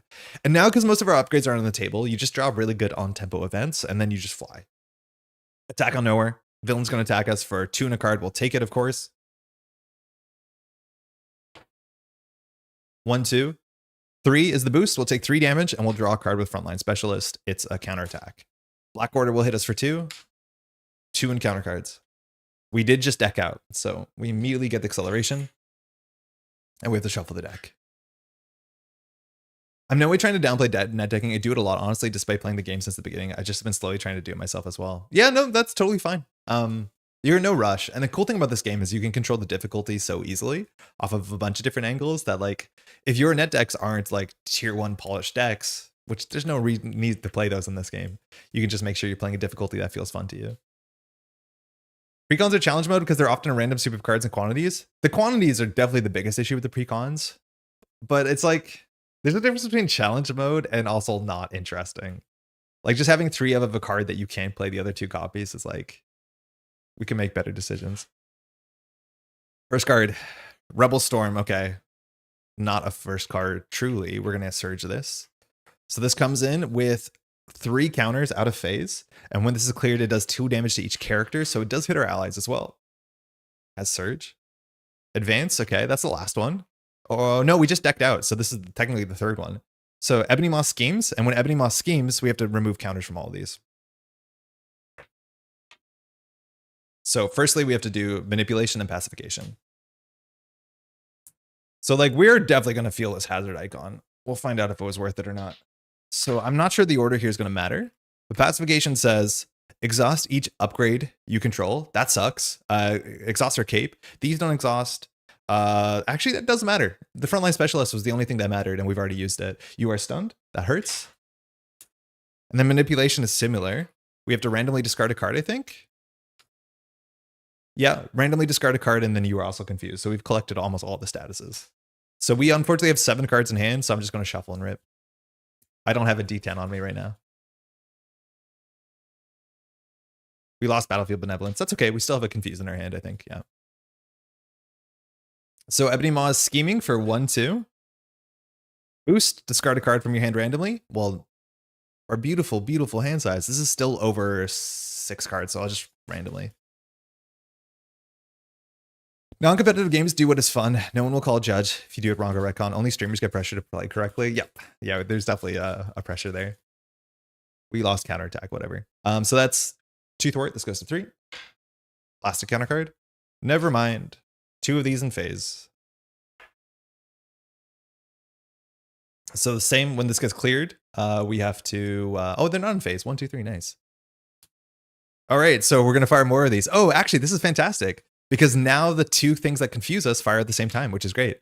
So remove 1 counter from everything. So pacification fires, which means we are exhaust our upgrades, which can happen again. And we're confused, which can happen again. Kinda sick. Back to us. Okay, so we're stunned and confused. That sucks. And we lost our ready. That sucks. We don't have to heal, but having a cheap confuse is like fine. Think fast is really quite good. Cards we could play. We could do Think Fast or Move 2 Threat. That actually might be better. There's only one more advance in the deck, let alone it draws 2 cards. I could see that being better. Clarity purpose, we do want to just kind of max our research generators. This card is incredibly free because we have, again, 37 health in theory on this table. So I'm going to start by just like throwing Think Fast at the main scheme, using our hero text to remove 2 threat, and then we draw 2 with the Mystic Senses. We draw a Strength, and we draw a Cosmic Ward. Nice. I love Cosmic Ward. Now, notably, our hero text isn't a thwart, so it doesn't interact positively or negatively with Stun or Confuse, which is great. Okay.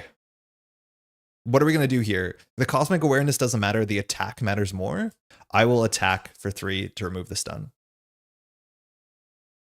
Now, not a great Karmic Blast here. This actually would be a good counterattack into the Black Order Infantry. Unfortunately, we discarded it, but counterattack into Black Order Infantry would be great. The issue is it has guard, and because it has guard, we can't attack Ebony Maw. So having a lot of attacks in this hand is actually kind of awkward. Regardless, we'll Karmic Blast it. So we're going to just do 4 damage. We could discard cards from the top of our deck. I'm going to do it anyways because there's 2 cards we could get that are beneficial. We're going to be drawing a lot of encounter cards regardless, so we don't need to be ripping through our deck. But like in theory, you could look at your discard pile and think, is my discard pile better than the average card in my deck? And I think actually we want to rip through our deck because every copy of Karmic Blast is in our hand, and that's our big damage card. So we'll rip 4. Blood Gem, Call for Aid, Avengers Mansion, and Dauntless. We like the Blood Gem. Black Order Infantry is defeated. We give the villain a toughness. Okay, still kind of awkward. We will do Pip for clarity purpose. So we can exhaust this and take a damage to generate a resource. And wow, yeah, actually, who managed this hand? Whoever managed this hand did not do a good job because now we're wasting so many resources. I'm just gonna play Cosmic Ward, hold on to the Karmic Blast, and pass. Don't worry about that turn too much. That was obviously not it, but whatever. We'll draw up to 7. 1, 2, toe to toe. Prof for the Confuse, energy for Prof, summoning spell, probably won't hit anything. That's 5. 6 for Nick Fury, 7 for Cosmic Awareness. So our hands are quite good. This goes to 3.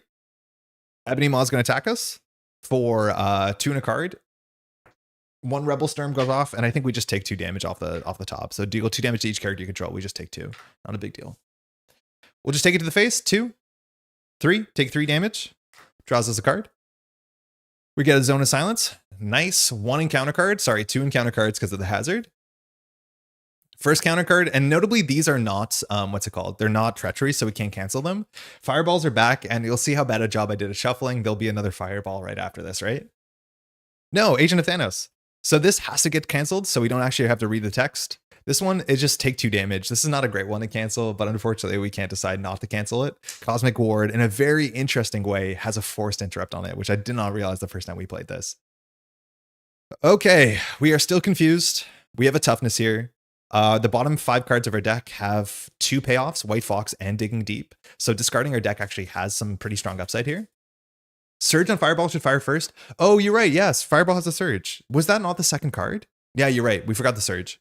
Okay, so in theory, the order of this would be different. You do the Surge card, which jumps the queue, but each minion activates. Each player who's not engaged with the minion searches the counter deck and discard and puts it into play. Okay, puts into play. We don't care about that. We're just going to grab a little guy. Thank you. Good catch. Outrider. So this one, as the art shows, just has 2 health, and because we put into play, we don't do any of the text. Okay, so I think we're gonna have to get rid of the Confuse. We can discard cards from our deck using Summoning Spell. The problem is, as we just looked in Summoning Spell, it could hit Rogue, but it also equally could hit White Fox. If it hits White Fox, it's sad. If it hits Rogue, it's really good. So we'll shuffle this really good, and I think we will probably play it. We also need to check what aspect cards in our hand are worth playing here. It's probably Zone of Silence because it's cheaper than playing it and it draws. That's probably fine. We also could just like toe-to-toe Outrider. That's probably fine too. So I'm going to start by playing 1-2 for Summoning Spell. I feel pressured on camera to play this turn faster, but you could definitely think about this turn to figure out what's the most efficient. We're just going to vibes it because our margins are so wide when we have this much health. So we'll discard cards. Quantum Magic. Magic Attack. We got a Rogue, and she just comes into play. That's great. We didn't hit any of our synergy cards, as much as the Digging Deep might not matter. But we do have a Rogue, and she is just good enough because she has good numbers, and we don't care about taking damage. Again, she does say printed, so she's not going to get any of our boosted stats, which is something that showed up in the original deck list, but definitely still okay.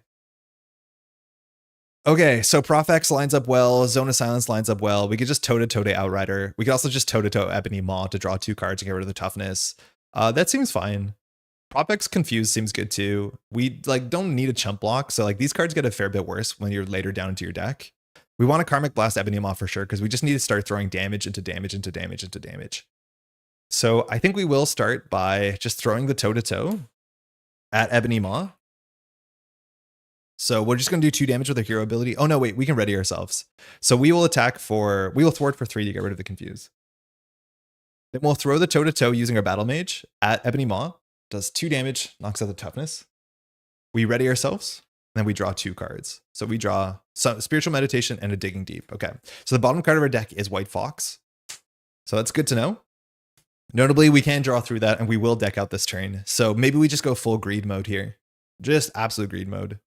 We need to deck out before we play Karmic Blast. Notably, anytime that you say draw, and if your deck decks out, you continue drawing. But if you see a card that says discard up to 4, you discard until your deck decks out, and then you do not keep discarding. So if we play Karmic Blast here, it's guaranteed to get us a free copy of White Fox, but it's also only guaranteed to do 4 damage, and it'll miss the deck out.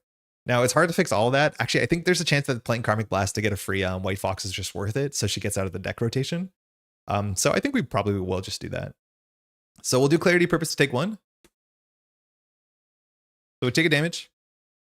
We'll pitch the Cosmic Awareness, and actually we have to worry about what order we want things to hit the deck out or not. I don't think we need Nick or Professor X in the deck out. Spirit Meditation in the deck out is good. Karmic Blast in the deck out is good, but it's going to miss no matter what. Yeah, that's a bummer. All right, we'll just take 1. We'll put the Cosmic Awareness back in our deck. We'll play Karmic Blast. So deal 4 damage. We're targeting the villain. And we're going to discard up to 1 card. So we'll discard White Fox. She enters play. We deal 4 damage to the villain. Now this misses our deck out, but our deck decks out. We're going to be drawing a lot of encounter cards, and we get a free White Fox because when she's discarded from your deck, you can put her into play. This now hits our bin. We got to just send a lot of damage. Luckily, we do have a lot of damage.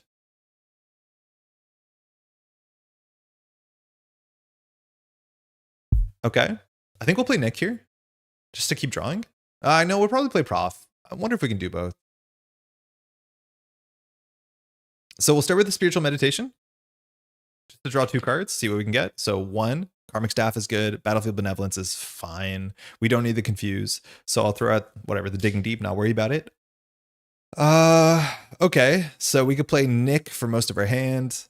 In fact, all of our hand. We don't play the Research Generator. We don't play the cheap Confuse. I think that's fine. They'll draw 3 cards. I think Profex is actually just a bit better. We'll keep Nick the next turn. So we'll thwart for 3 off. No, we're playing Profex, right? I don't know with these cards. Like, blocking is not important. We just want damage. Just raw damage. So we will... Yeah, I think we'll play Profex. We'll hold on to Nyx. So Profex enters play for 3. We'll confuse the villain. Profex will thwart. We can block with Profex. It denies us a card draw, but at this point, whatever. Rebel Storm is going to knock out a bunch of our people, so no matter what, we can activate with them or not. This is a pretty bad turn to do Rebel Storm, so we might actually just jump down to Alter Ego so we can get more value from Rogue and White Fox. I think that's probably the most important thing here. Did you give yourself a world counter? No, we didn't. Good catch. Yeah, I think we have to duck down here, so the Profex is even a bit worse. We will attack for 1 with White Fox. So villain takes 1. We'll use Rogue to attack White Fox. We'll take 1 damage, so she attacks for 3. We'll attack for 3 into the villain. We'll jump down to Alter Ego. We have no reason to do a Soul World here, so we'll pass. But we're just trying to dodge the Rebel Storm, because the Rebel Storm does 2 damage to everything, which means we lose the chump block on Profex, but we'll also lose a Rogue and a White Fox, which is pretty bad. We'll on to Nick Fury. We still get +1 hand size.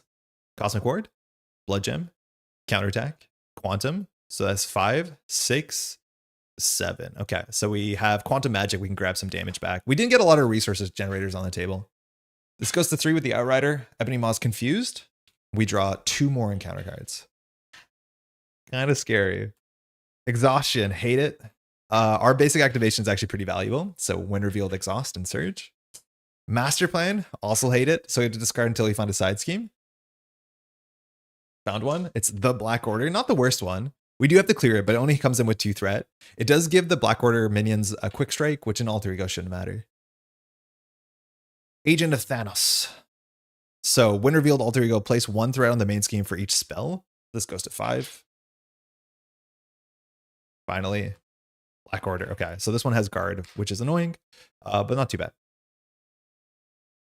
Okay, we have no way to take damage here because we don't have a blood gem. No, we do have a blood gem, so that's incorrect. So we'll play the blood gem first because we can use this one in Alter Ego. You can't use Clarity of Purpose, but this technically is always worth the card in its hand. And then we're going to take, mind you, Prof X is discarded. We'll take 2 damage with the blood gem. 2/3. Counterattack is not the worst, but we'll play Nick Fury here to draw 3 cards. 1, Summoning Spell, Karmic Blast, and Karmic Blast. So that's a lot of damage. Summoning Spell hits nothing of value because we have Rogue, Nick Fury, and Prof X accounted for. So it's only going to hit Pip by definition or Caliban. And Caliban's like maybe not the worst for 2 cost. Okay, now that we've taken the most damage we can, we'll use the Soul World to heal ourselves. And again, I want to be very clear here. We are on 11 health, plus 4, 15 health, plus 10, 25, plus 12. We're at 37 health. So for a single action, we have healed for 24. This is the most health a single character can have in Marvel Champions, but we are genuinely at 37 health. The villain just doesn't matter anymore. The only thing that does matter is threat, and obviously threat is kind of an issue here. Rebel Storm going off sucks because we're going to lose most of our allies as well, but at least we don't care because we get hit in the head. Like, we don't actually have to clear the Outrider to Black Order infantry. We can take 3 damage every turn. It should not matter. Let's see if that's the case. We'll hop up. We need to look at our hand to see if we have something to clear. The only thing we have is a blue card. Maybe that's a reason we should have kept the counterattack in hand. Actually, it probably was right. Would we use the counterattack to play Nick? I guess we drew cards, so we can't fix it. But we'll use the summoning spell on ourselves using our hero text. So we're technically now 4 attack. So at least we deal with the Black Order infantry. We'll ready ourselves and we'll draw 2 cards. We draw Quantum Magic and we'll draw an energy. And this is where you just go, off to the races. So we will attack for 4 into the infantry, giving Ebony Maw toughness. Nick Fury will just thwart for 2, clearing this. We have to take at least 2 threat off of this. So our hand has Cosmic Awareness, so we'll just rip it. I don't think we care ripping through our deck, so we'll do Cosmic Awareness here and we'll just rip as much as we can, just because we want to hit those numbers. So we'll remove 3 threat, we'll discard 4. 4 threat, 5 threat, perfect. So we clear all of it. We'll use White Fox to take the toughness off because she's good at that. Rogue will attack using her text, doing 1 damage to us. She'll attack the villain for 3, down to 2. We should be able to get lethal here, no problem. In fact, we're kind of overdoing it with all the Quantum Magics and Karmic Blasts we have. So actually, before Rogue does the damage, let's unwind that. So Rogue will recover us 1, and the villain will recover 3. Because we can't just hit it with a Karmic Blast. So with Clarity of Purpose to take a damage, we'll do a Quantum Magic into a Karmic Blast. And ideally here, we just need to hit 1 encounter card, or sorry, 1 aspect card. So 4, 5, 6. So just 5. So the villain takes 5. We advance. So stats get slightly higher on the thwart side. Each player discards cards until there's a spell, and you put that card into play, so you don't have to do any surge stuff. We got rid of an Assault. Black Dwarf, Super Giant, so both big minions, and we get a Fireball, which once again are both in phase, and that doesn't matter. Glad to see that our shuffling actually mattered. Okay, now we can do all the stuff that we wanted to do here. So now Rogue will do 1 damage to us to attack Ebony Maw for 3. We probably could just do Karmic Blast for damage. The Cosmic Ward probably won't matter here, so we'll just do it 1 more time. We know that our deck will actually do, whoa, that's a very good deck out there at the bottom. And now we're at the point where we're literally decking out every turn or so. Mostly because of upgrades, but also because of all our text. So we'll deal 4 damage to an enemy. We'll discard 4 cards. So it's 4, 5, 6, 7. So 7 to the villain. Again, we can do so much damage. We deck out. Karmic Blast miss the deck out. These go in. We draw an encounter card. We get a Soul World counter. Go. Being good at removing tough is such a nice way of saying an ally is super weak. Weird, sorry. We're using Rogue to ping Nick Fury for extra stats since he's leaving anyways. Oh, yeah. I forgot she can do that. I Forgot you can do that. Deal to another friendly character. Yeah, we can do one more to Ebony Maw. Good catch. I totally forgot that you can do it to allies. I thought you could only do it to heroes. So we'll recover one and the villain will take one more. Good catch. Hey, Donclay, how's it going? Yeah, that's a really interesting interaction. No matter what, like everyone's getting knocked out by Rubble Storm, which sucks because we just decked out. But yeah, that's a really good catch. I've been playing a lot of the Wave 1 heroes that I haven't touched in a while. Having years of content since then makes them feel new again with some of the cool combos that can happen. I love it. There's a whole bunch of heroes from the original Wave that got a lot of support from recent kits. And it's kind of because we've been seeing like reimagined versions of a lot of older characters, right? Like we've had Black Panther from the core set and then obviously like new Black Panther. And her cards kind of work okay with one another. We've got a lot of good Asgard support recently. Like there's a lot of good Thor support in the last couple of waves. Like they did breathe a lot of great life. Like preparations got a lot more interesting. Not that I think Black Widow really needed the support. This should be on 3, I think. I don't know if we missed it or not. I think it's on 2. It shouldn't matter. Again, we're at 36 health.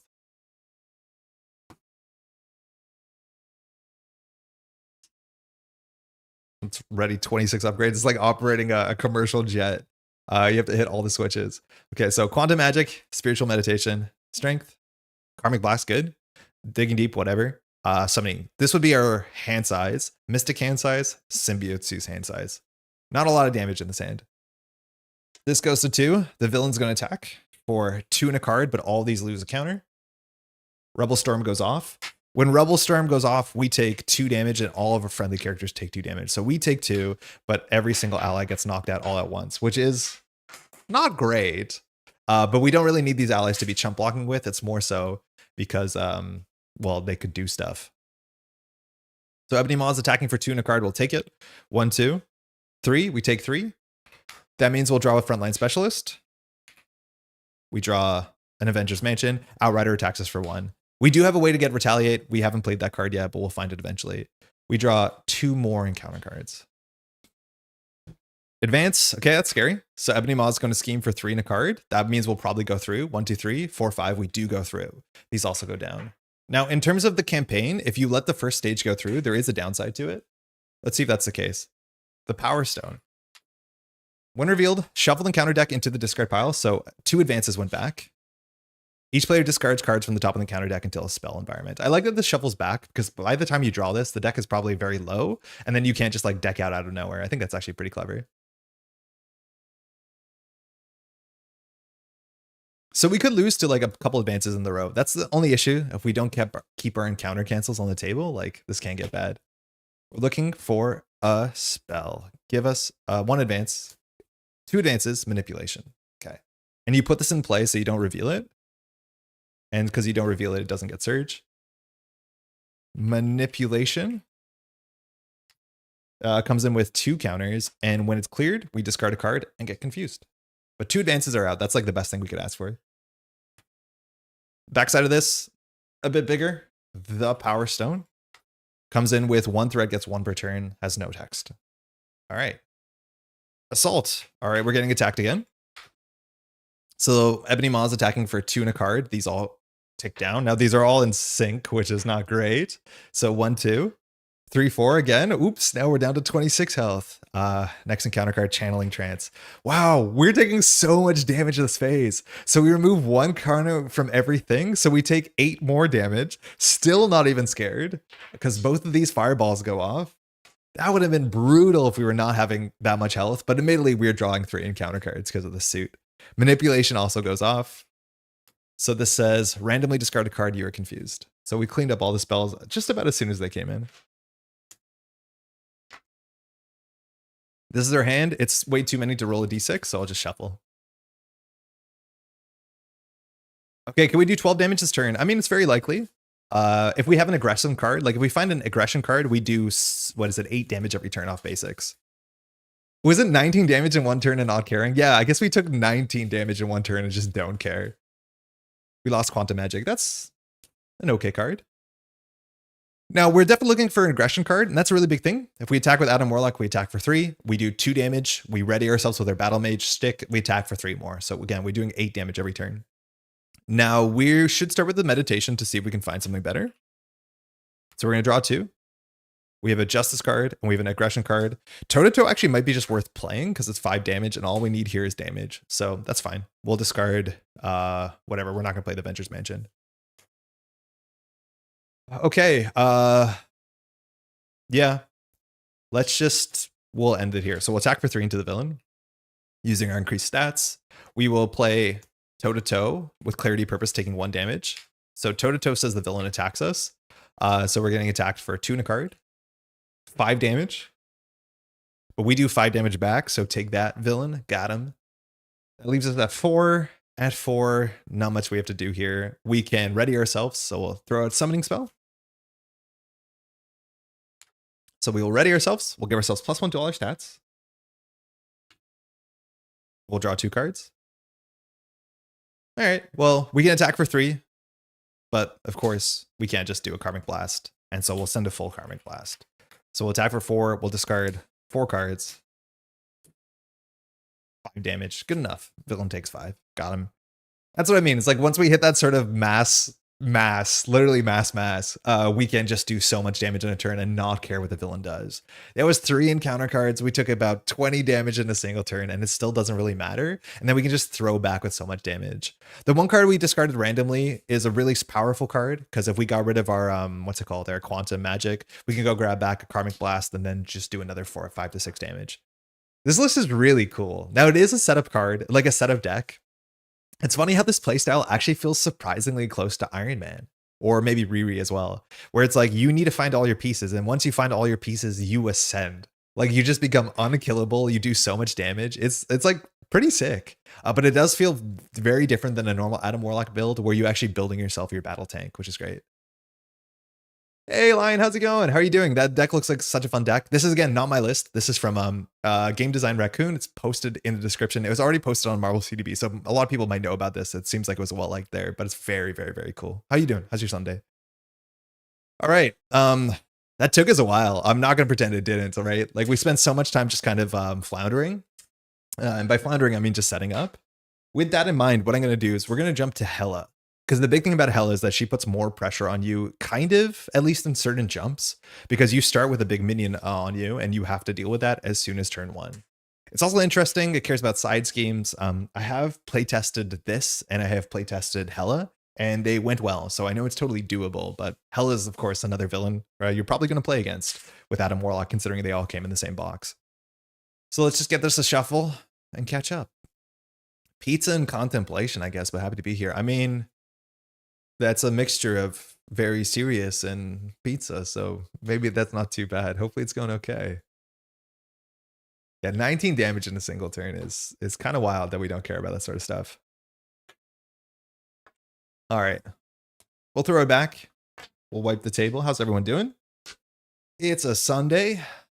Feels good. Feels good. Feels good. It was a really busy weekend. We had a Netrunner event yesterday. We had a bunch of folks coming out. It was really nice. The finals were wild. It's really unfortunate because Netrunner has, I guess the closest equivalent is like a 1.8 errata. Like every couple months, there's like changes to the ban list. So certain cards get banned or unbanned, and it just changes the meta, right? Like it's a competitive card game. It's a 1v1, but it'll be just some cards you can't play anymore because of balance reasons. And that's fun. It's interesting. The game gets shooken up without having to print new cards. It's usually like really well received. Issue is we have a new ban list that dropped last week, but it's not legal until 2 weeks in competitive play. So we had an event yesterday, which is like in this meta that doesn't exist anymore. Like it exists for 2 weeks and then it's gone because eventually everything changes. And so usually when I film stuff, I put a lot of effort into editing it with like overlays and graphics and all that sort of stuff. But having content that is not like temporally relevant for more than the next 4 days or whatever, I think we'll do it slightly differently. We'll just edit it as quickly as possible and get some commentary on. Was the ban list effective at hitting the decks they wanted it to? For sure. I think, yeah, by definition, yes. The thing is like the kind of the texture of the ban list is a bit interesting because we're just starting in Netrunner. If you play the organized play track and you are getting involved in competitive organized play, there is like a calendar where between these 2 months, you play something called the district championships, which are just kind of local events. Then for the next 2 months, you get the mega city championships, which are largely like nationals. Then for the next 2 months, it's the continentals, which there's only a couple of those. And then it's worlds in October. So like you're kind of locked into where you can make pretty big changes for the balance of the game, right? Because you don't want to put a massive balance change in the middle of like the continental season or the middle of the national season, because that's just a bit too disruptive, and it makes there a big difference if your continental is one weekend or potentially the next weekend if you just hit that sort of like median. So the ban list that they dropped for this like next week, it was a bit more ambitious than it probably should have been, but the idea was like this is the last time that they can do something that is like impactful but won't come in the middle of a competitive season, which they try not to be disruptive.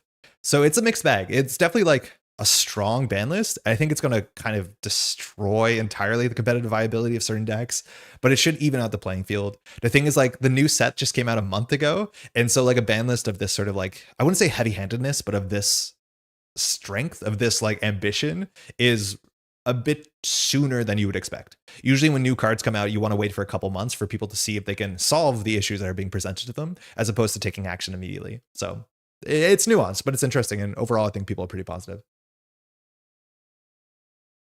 I was big into Netrunner when it was FFG owned. Still think those were the days. Those were definitely great days. I played back then too. And for those who don't know, when it was an LCG, we used to get new cards every month. This is something that also it was the case for Marvel Champions back in the day and Arkham Horror, is that we used to get these things called data packs or scenario chapter packs or whatever you want to call them for your game. And you'd get new ones every month. Obviously, those things have changed. Let me just organize this good enough. So you no longer have a new fresh meta every month, for better for worse. Because it used to be, every month here's 20 new cards. Now for NSG is a totally different run beast. They're a nonprofit. They're run by volunteers. They're not in every storefront, so it's harder to find visibility of the game. But they've been running the game for longer at this point than FFG has, and they've been doing a great job. Their organized play is great. Their cards are great. Their quality is good. Like, can't complain at all. But they only put out new cards about once a year. I'm hoping that changes in the near future. 5, 6, 7, 1, 2, 3. Did we not have an obligation in here? We didn't have an obligation in there. Bummer. We probably would have seen it. It's not a bad obligation, but we didn't have our obligation in there. This says discard the top 5 cards of your deck, place threat. That's bad. Exhaust your alter ego. That's the hard one. Yeah, the more regular releases was exciting because things were always shifting. That's definitely cool. Now, generally, our big mix-ups are with new ban lists. I would say that FFG was much worse overall at balancing of the game. And also, they had incentives sometimes to print stuff. Like, this is a bit of a pessimistic take, but because of the way that they were managed to some extent, they printed a lot of busted stuff and a lot of terrible stuff. Like, you would have a 20 card pack that would come out this month. 2 of the cards in the pack would be unbelievably good, like needs to be banned absurd. And then you would have 7 cards in the pack that were unbelievably unplayable when it came to the competitive scene. So like when it comes to tabletop casual play, that's obviously a different conversation. Yeah. When it comes to NSG, they're way more consistent. They still print like very strong stuff and shoot for the moon. But while you don't get cards as often, you still get the same amount of cards in a year. But the cards are on average much more playable and the quality is a lot higher. There was a couple of years, specifically in the later half of FFG's tenure of the game, where the quality control of the sets was absurdly low, like very disappointingly low, like spelling mistakes, just nonsense stuff, unfortunately. Yeah. But I do have a soft spot. I saw the Off-World Office ban was a big deal for a lot of people. It's weird. It's like emotionally a big deal because Off-World Office, I can't pull up Netrunner cards. It's like the card you get from the Learn to Play core set. Like, it's the neutral card you can put in any corporation. And it's just like a really feels good card. It is a card that it's the way that it exists in the game. The idea that you do something and it gives you like a benefit immediately is actually like super different than old FFG Netrunner. And older FFG Netrunner, when you did this thing called scoring an agenda, it usually put you back, and so your opponent could catch up to you because it was the thing you have to do to win the game. And this card said no. When you score this, you immediately gain a whole bunch of resources, which is the element in the game you use to spend to do things. And it's weird because that's always been a bit of a tension to be like, cards like this, agendas like this shouldn't be tempo positive. And it looks like finally the folks at NSG were like, yeah, That probably is the case. Agendas should not be tempo positive. It sucks because it's a card that almost everybody who gets into Netrunner loves because it's like the first good agenda you can find. But unfortunately, yeah, we'll see what they do to replace it. The downside of regularly updating product release is that a product needs to be regularly released. Yeah, it is hard. It is definitely very, very hard. And that's why I'm also very sympathetic when it comes to the folks at NSG who, again, are volunteers. It's like you'd wish they could put out, 2 or 3 products a year, and maybe at some point they'll get there. But it's like it's an absurd amount of work. And then you have timelines and deadlines. And because FFG is, at that time, I think maybe not publicly traded, they have to get stuff out. Whether or not it's the thing that they're the most proud of, stuff has to come out for better or for worse. All right, let's go grab Hela.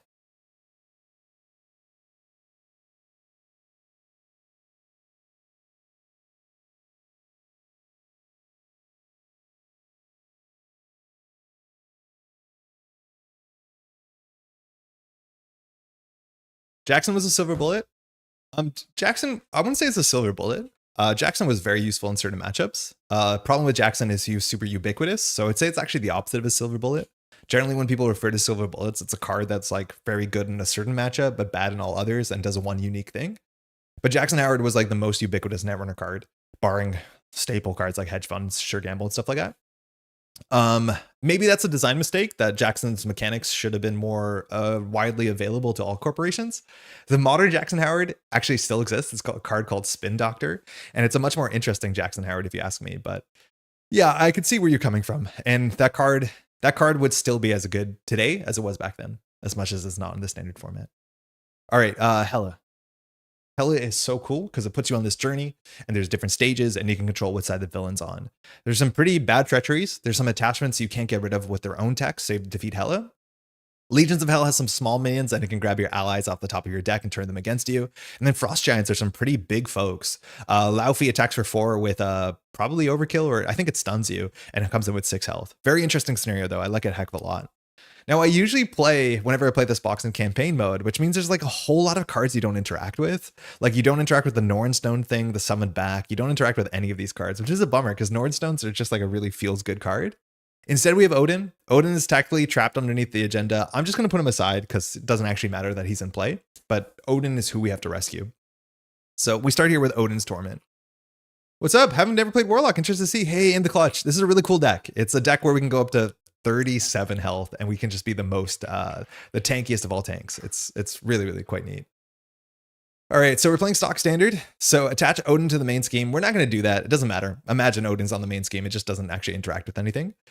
Captive side face up. Reveal Nipalir and Garm. Set the other ones all side out of play. So we have Garm engaged with us. Good old Garm. Garm's a good dog. Garm has 4 health and toughness and victory 2. Every time that we advance a side scheme, excuse me. Anytime we advance a side scheme, you get a bigger and bigger guardian. So this is the smallest guardian. It says threat cannot be removed from Nipalir when Garm is engaged with you. We sometimes have a tendency to forget that, so we'll keep that in mind. This is Nipalir, which pronunciation guide pending. Comes in with a 3 threat. It has an acceleration, and when this is cleared, it basically sets you to the next stage of hell, where you have to grab the next villain, or sorry, the next minion, the next side scheme, and you just progress further and further.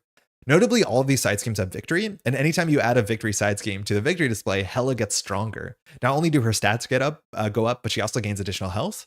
This means we probably won't be playing our player side scheme because it is technically a legal side scheme, as much as player side schemes did not exist when this was designed. But it is something we'll have to keep in mind, that player side schemes are bad. Notably, too, this is Hela, and Hela's fascinating. Hold on, villain named Hela. Because Hela has only 9 health, and much as that can scale, when you defeat her, though, she just flips over unless you're going to win the game. And on the backside of Hela, she has only schemes for 1, attacks for 1, but she has infinite health, which I actually can't show an infinity symbol up there, I don't think. But as soon as you defeat a side scheme, she's flipped back. So we have so many different ways to like deal with this, where like you want to flip her over, but then when you have her flipped over, you want to basically make her stay there as long as possible. But then leaving side schemes in play is really rough. And notably, it's not only just this, it's any side scheme, not only just like the scenario side schemes. So if a side scheme comes off the top of the deck, we have to deal with that. She will flip back. But otherwise, if you don't flip her back, like she hits really, really hard. Like once you have 2 things in the villain in the display, she attacks you for at least 4, sometimes 5 with attachments. And the only way to get rid of her attachments is by defeating her herself, which is kind of sick. Very cool. Quick, everyone, like the stream if you haven't already. Thank you, Lion. That's mostly it. Now the back of this has a really high threshold. I think this is the highest threshold on a single one of these sort of things that isn't a tick down scenario where you have to remove all the threat. So this one has 18 threats, starts with 1 gets 1, and forced interrupt when Hela would be defeated. I don't know why the threat on this is so high. She does scheme pretty hard. Like she can get up to like a 4 or 5 scheme, but this is like kind of silly high. I have schemed out. Like I'm not gonna pretend I haven't, but yeah, it's a really high number. And maybe it's because there's side schemes in play that keep you busy. But when Hela would be defeated, if Odin's attached to the scheme, discard each attachment and flip her to her wounded side. So that's the way that you can deal with her, is you just do damage with her. Makes me want to see a Cable versus Hela game. It is spooky. There's definitely YouTube videos on the internet, not from me, where people have done it. But yeah, you can like side scheme max, which is very, very tough for Hela because she can get up to like 7 attack and like an absurd amount of health. But we want to be mindful about our side schemes. We probably won't play ours. That's mostly it. Hela's interesting. Again, I love scenarios, bespoke scenarios like this where all the parts interact together. A lot of the encounter deck is not that bad, honestly. There's a lot of encounter cards that like scale off how many things in the victory display. So like, unfortunately, the one thing we probably do is we just stay here on this main side scheme until we set up a fair bit. Like obviously we have to knock out Garm because Garm is pretty bad, but we're not like incentivized to rush Hela because we probably will get Hela to low health. Then we're just gonna knock out Gnip Clear and just knock her out to her other side and then just like chill for a bit. But with only an acceleration and 18 threshold, like she only attacks for 2 and schemes for 2, we probably should be doing our setup while we're on stage 1 or, you know, side scheme 1, if you want to call it that. Okay, let's go. Let's give this a good shuffle. I think all our upgrades are together. Again, this is a 45 card deck. And even then you see once we're set up, our deck is mostly upgrades. We do rip through our deck really quickly. So you don't feel the deck size once you're on your like second cycle, but for the first cycle, you do feel your deck size a fair bit. Also the bigger deck size with only like, you know, 16 aspect cards, you're less likely in the early game to find a good Adam Warlock Battle Mage text, let alone to find a discard synergy. Hey Beepix, how's it going? Welcome to game 2, Hela versus Tank Adam Warlock. Okay, let's go. Alter Ego, text doesn't really matter. Again, we can discard for statuses. There are a fair few statuses, and this encounter deck actually has reasons to force you to jump down. Hela can gain Stalwart off of an encounter card. We have to watch out for that, but that's the only thing that otherwise Confuse is totally fine. 2 cards. Strength, love it. A lot of our setup cards are doubles, so that's good, or 2 cost cards. Aggressive Conditioning. I mean, it's not my favorite setup card. I'll put it in the maybe category. +3 health is good. +1 attack doesn't really matter. Notably, the big thing we have to play around is knocking out Garm this turn because we only have 11 health. We can't be tanking everything. So for Garm, we generally want to be attacking with our basic attack for 1 and then just playing one of our 4 cost or 5 cost attack spells. So we want to find our Karmic Blast or our magical attack or something like that.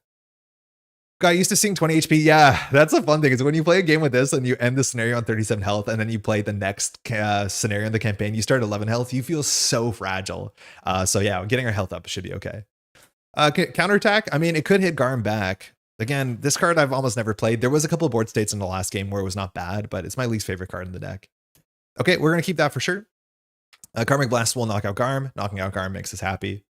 Heroic Conditioning is too expensive to keep both of these. So I think the thwart one is actually a bit more important. Pushing damage is good, but like pushing thwart, putting us a 2 thwart helps a heck of a lot when you're playing solo. So it's probably more like this, and Pip is garbage. So we're definitely not keeping these. The question is whether we even keep the heroic conditioning. We have 2 other cards that cheaply give us health, endurance, and the defensive conditioning. So if we play these, we'll have 3 more cards in our hand. Sorry, yeah, 3 more cards in our hand. So we actually can't play heroic conditioning on top of a 2-coster. 3 cost cards are so expensive. Again, I don't think this is necessarily always an upgrade to Heroic Intuition. But yeah, we'll have 3 more cards. This is this. We have 1, 2, 3, 4, 5, 6. Oh no, we can do it. Yeah, counting to 6 is hard sometimes. Zone of Silence. We don't really need a threat. There's 3 threat on the side scheme. We're not going to clear it. Toe-to-toe. Okay, at least we have a nice way to take off Garm's toughness without attacking, but we don't actually mind doing an attack here. And then we have Mystic Senses. Mystic Senses is going to complicate things. It might be better to set that up than Heroic Conditioning because Mystic Senses is just our card draw engine. And it's basically like we have +1 hand size as long as we can find our aspect cards. Okay, that's that. So for sure, we're going to jump up. We're going to attack for 1, and then we're going to Karmic Blast Garm. Now, the question is, what do we do with the rest of the hand? If we play Mystic Senses, we can then Heroic Conditioning to remove 2 threat, which is not super relevant. We could also like use toe-to-toe on Garm to do 2 damage and draw a card, but it leaves us in a really awkward spot. because we're likely to float one card we can't do anything with. I don't love it. The other option is to tank the first Mystic Senses and just play the Heroic Conditioning, which honestly might be better on the basis that it just uses our hand a bit better. And we have one more Mystic Senses we're going to draw into. So this is hard. You might get Digging Deep. We're not oh yeah, with Karmic Blast we could get Digging Deep.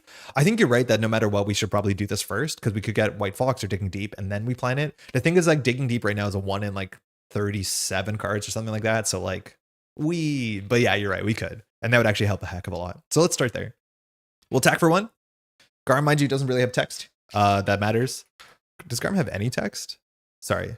Threat cannot be removed. That's it. Can't it? Yeah, that's fine. And we'll just go ahead and Karmic Blast.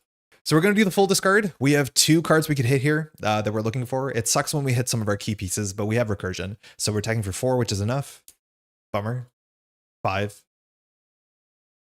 Soul World. That hurts. That's a very good card. So we do technically 5 damage, which puts Garm into the victory display. So our boy is going to go do a little nap over there. Okay. That leaves us here. I take Sense over Conditioning personally. Yeah, I could feel it. I could definitely feel that. We have 1 more Mystic Senses, but it's so good. Like, it just gives us an extra hand size. I think Mystic Senses is a bit worse in this deck than in other versions of, you know, what's this called in Adam Warlock, just because we're not big on aspect cards. For that reason, I'm going to try Heroic Conditioning, because I also think keeping our thwart up is just enough to keep afloat, and we're going to keep afloat a fair bit. So I'm going to do this, but I do agree with you. Mystic Senses is probably better. I'm going to try this out and just like hedge our bets, or not hedge, but like just see what this feels like. So this is Heroic Conditioning. So we get 3 more health. We're on 14 and we get +1 thwart, which is nice because we use our thwart to stay afloat. But yeah, I could see Mystic Senses being better. If we discarded the second one, then definitely we would have kept it, but we still have yet to find it. That's all we got. We'll draw up. Cosmic Ward, not bad. There's a lot of treacheries. They're not horrible. Call for Aid can just deck us out if we want to. We have 2 actually benefits for Call for Aiding. Blood Gem is Blood Gem. We're not going to play Specialized Training. Well, we might actually play it, but we won't complete it. And that's because we don't want to put side schemes in the victory display that don't matter. But the bigger reason is that this beats Master Plan. And Master Plan is really rude when you play Expert Hela, because it grabs a side scheme, and having extra side schemes in play just goofs up when you can flip Hela. So we will play this if we can, but we won't complete it. Quantum Magic. This allows us to grab a card from a discard pile, and we only have 5 hand size. So used to ripping 6. I rely on Battle Mage every turn, yeah, but like, look at this hand. It's like not very good at Battle Maging. It's just kind of the thing that happens with this version of Adam Warlock. But I usually do Battle Mage every turn because it is his text, and it's really good text. This goes to 3 because of acceleration. Hela's going to attack us just for 2 and a card. We could block here, but with 2 thwart, we'd rather progress our not lose state as opposed to our health state. So 1, 2, 3, 4. Speaking of Master Plan, there it goes. We take 4 damage. Counter card. The Queen of Hell. So Hela attacks you, place 1 threat on each side scheme. Okay, technically you don't do that yet, but we'll forget. So 1, 2, 3. We take 3. All right, so we're down to 7. So 1 single attack is not scary. 2 attacks scary. Wouldn't Master Plan just hit Nip Khalir? Yeah, you're right. It always would. Yeah, you're right. It always would, because there always will be a side scheme. Yeah. It always hit that thing as well. Yeah, you're right. There's no reason to play it. What I said was good for things that don't have permanent side schemes, sort of idea. Okay. Not a great hand. Again, if we want to hit Call for Aid, we can, and it just rips through the entirety of our deck. It gives us an extra card in hand, and it gives us White Fox, but it gives us an extra encounter card. That is not amazing. We can also just like use this to give us +1 to one of our stats so we can thwart 3. Notably, jumping down is not that expensive because 18 is a threshold, and she only schemes for 2 in a card as much as there's an acceleration. But this hand is, but it's not very good. So the thing we can do is spend some of our resources on Quantum Magic, which allows us to grab a card from our discard pile, which actually might just be a Mystic Senses. And then we could Call for Aid to draw a card. Like, it might just be grab Mystic Senses back here, because what else are we doing with this hand? It's a lot of setup cards, but not particularly anything strong. So we'll do it. We'll play Quantum Magic. Actually, maybe we'll grab the thing that gives us more health. So it says grab a card in your discard pile. So things we could grab. We could grab Nick Fury, but we can't play Nick Fury. We could grab Aggressive Conditioning. It's a whole turn to give us +3 health and +1 attack. We can thwart for 2. That might also not be the worst. This will be the fastest we get all our health stats up. The other options, we can grab Mystic Senses, which We have one more coming. I'm actually going to do the aggressive conditioning. None of these cards are terrible. I like Cosmic Ward a fair bit, but a whole bunch of the treacheries don't really matter right now. So I'm going to go grab aggressive conditioning and we'll just wipe our whole hand for it. That's not exactly the turn that you want to play. Like we played basically like a 6 cost aggressive conditioning, but whatever. It's an aggressive conditioning. We get +1 attack, +3 health. So we've got +6 health on turn 2 so far. We go up to 10. We go thwart for 2 responsibly. Soul World is actually probably the card we should have got back, but I think we have one more Quantum Magic that we can grab it with because we want to find that before we deck out. Yeah, that's probably a bit better, but then we waste a bunch of the hand. Maybe there's a way to do that makes sense. We'll pass. Do we jump down? I don't think so. I think we can take one more hit before we decide to jump down. Digging deep. Okay, bummer. Don't have to draw this. Just a wild. The cape, so that readies us. The senses, that's great. We'll play that for sure. We have a dauntless, which whatever. And then we have the symbiote suit, which is a bit too soon for us to play this. Like, look at our board state. But symbiote suit is probably okay.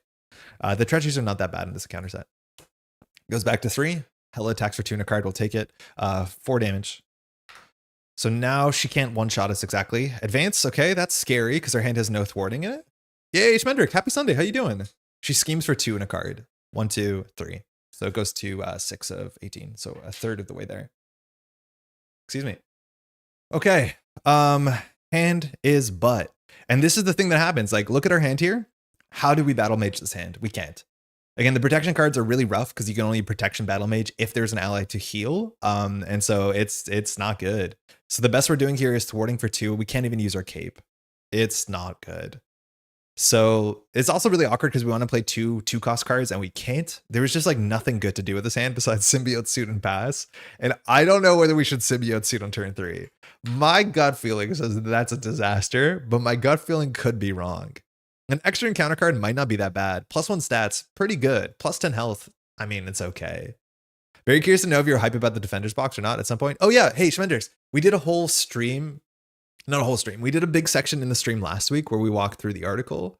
I am definitely excited about it. I'm quite excited about it. I'm excited to see the hero stuff. The villains look really interesting. The 6 villains seems great.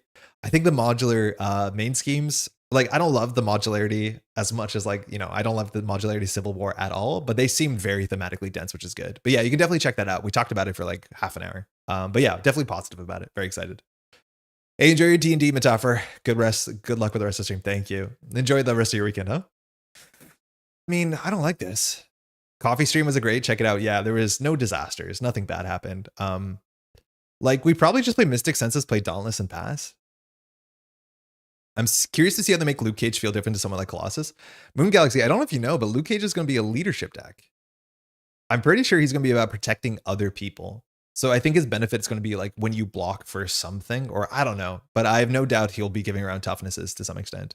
I'm over the moon with what we've seen for Fear No Evil. Cannot wait for hero previews. Yeah, I'm assuming they'll be this week or next week. They're usually only like 2 weeks apart, as much as the box is pretty far away in July.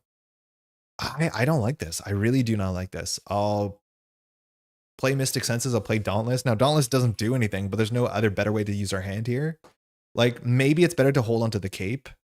The thing is like none of these cards do anything this turn. Like this turn is just build and pass. So Dauntless eventually gives us Retaliate, which is fine. She doesn't have a lot of health. And Mystic Senses just says, you know, when we do our thing, do our thing. But so far, not a good setup. We get Thwart for 2 and jump down. This will go back to 6. She'll scheme for 7, 8, 9, 10, 11. We have to draw some of our scheme cards, our thwart cards. We have seen no copies of our thwart cards, so we could probably get away with it. But 6 health is starting to get a bit sketchy. And I think we want more hand size. So I'll thwart for 2. And I'll hop down. Don't love it. Draw 6. Do we know the leadership rumor about Luke Cage? I think it was said on a stream. I don't think it's a rumor. I think it's been confirmed. I think it was an accident, but I think someone at FFG confirmed that Luke Cage would not be protection. I don't know if I have. I hope I'm not spreading misinformation, but I was told that by a couple of people, so I'm hoping it's true. Have they said what the other aspects will be? Yeah, in the article they said that Daredevil will be Justice, which is both very surprising because it was not surprising, and that what's her name, Echo, would be protection. And specifically, Echo would be about like replaying cards or like mimicking people. And then something to do with Daredevil. He has a senses deck and allows them to like replay cards or double up on cards, something like that. Yeah, I'm assuming Iron Fist will be aggression. All right, Karmic Blast, Clarity Purpose. Okay, we did lose our Soul World, so healing is going to be a problem. White Fox, hate to draw White Fox. We haven't got a good White Fox yet this game, or today. Avengers, Supreme is nice. endurance. Unfortunately, this hand also doesn't do anything that's forward on tempo. This goes to 6. Hela schemes for 2 and a card. Okay, +4 goes to 10 of 18. We have issues. Assaults get surge. The Wastes of Niflheim. This is one of the cards that scales, I think. So take 1 indirect damage, 1 additional damage for each side scheme. Imagine a counter card that just says take 1 indirect damage. Yeah, thanks. I'll take that. Aaron said it by accident. Yeah, I'm pretty sure someone said it by accident on a stream. It wasn't meant to be said. Look at this hand as well. Not very good. We have to probably use Clarity of Purpose to just give us +1 thwart. But this hand also stinks. So Clarity of Purpose replaces itself. So we get a card back.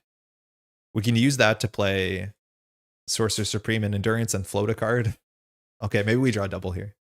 Iron Fist will be protection, as he's much like the protector of Kun Lun, etc. You think so?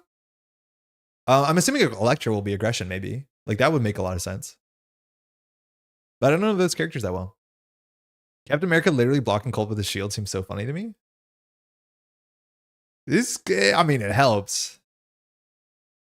The characters behind seem so not prepared. Yeah, Electra should be aggression, right? So we can recover for 3. I'm assuming we can't afford to do that because we have to thwart for 3. So we'll flip up, and I'll just throw out Clarity of Purpose so we can do our Battle Mage thing. So we get +1 to all our stats, and this card replaces itself. So we draw a card with our Mystic Senses. It's a Cosmic Ward. Maybe we'll have a resource left over. We'll thwart for 3, dropping this down to 7 of 18. We will pitch 1/2 for the Sorcerer Supreme. So we do have an extra hand size. That's going to be very much good because a lot of 2-cost cards are not great. We do unfortunately float a resource here. So we'll do Endurance. We did get all our health up, but we unfortunately did miss a Soul World, and I'm not going to hold on to anything. We'll pass. We do have technically 3 defense here if we want to use it, but I think we have to thwart for 2. Defensive Conditioning, nice. That's the last one. Prof X will be really good to jump down. Benevolence. There's the magic, so we'll have to get Soul World and jump down. So I think we can do this, especially because the double makes Prof X cheaper. Ooh, that's a bit extra, but we can make this work. Cheers, folk. Hey, cheers, Metapher. I'm originally guessed Echo will be multi-aspect because of the mimicry ability. Yeah, I don't know who the character is, but yeah, they did say protection. I think multi would be cool, though. Jessica Jones should be Justice. I wouldn't be surprised. Luke Cage Leadership. They said that Electric Aggression, Iron Fist Protection.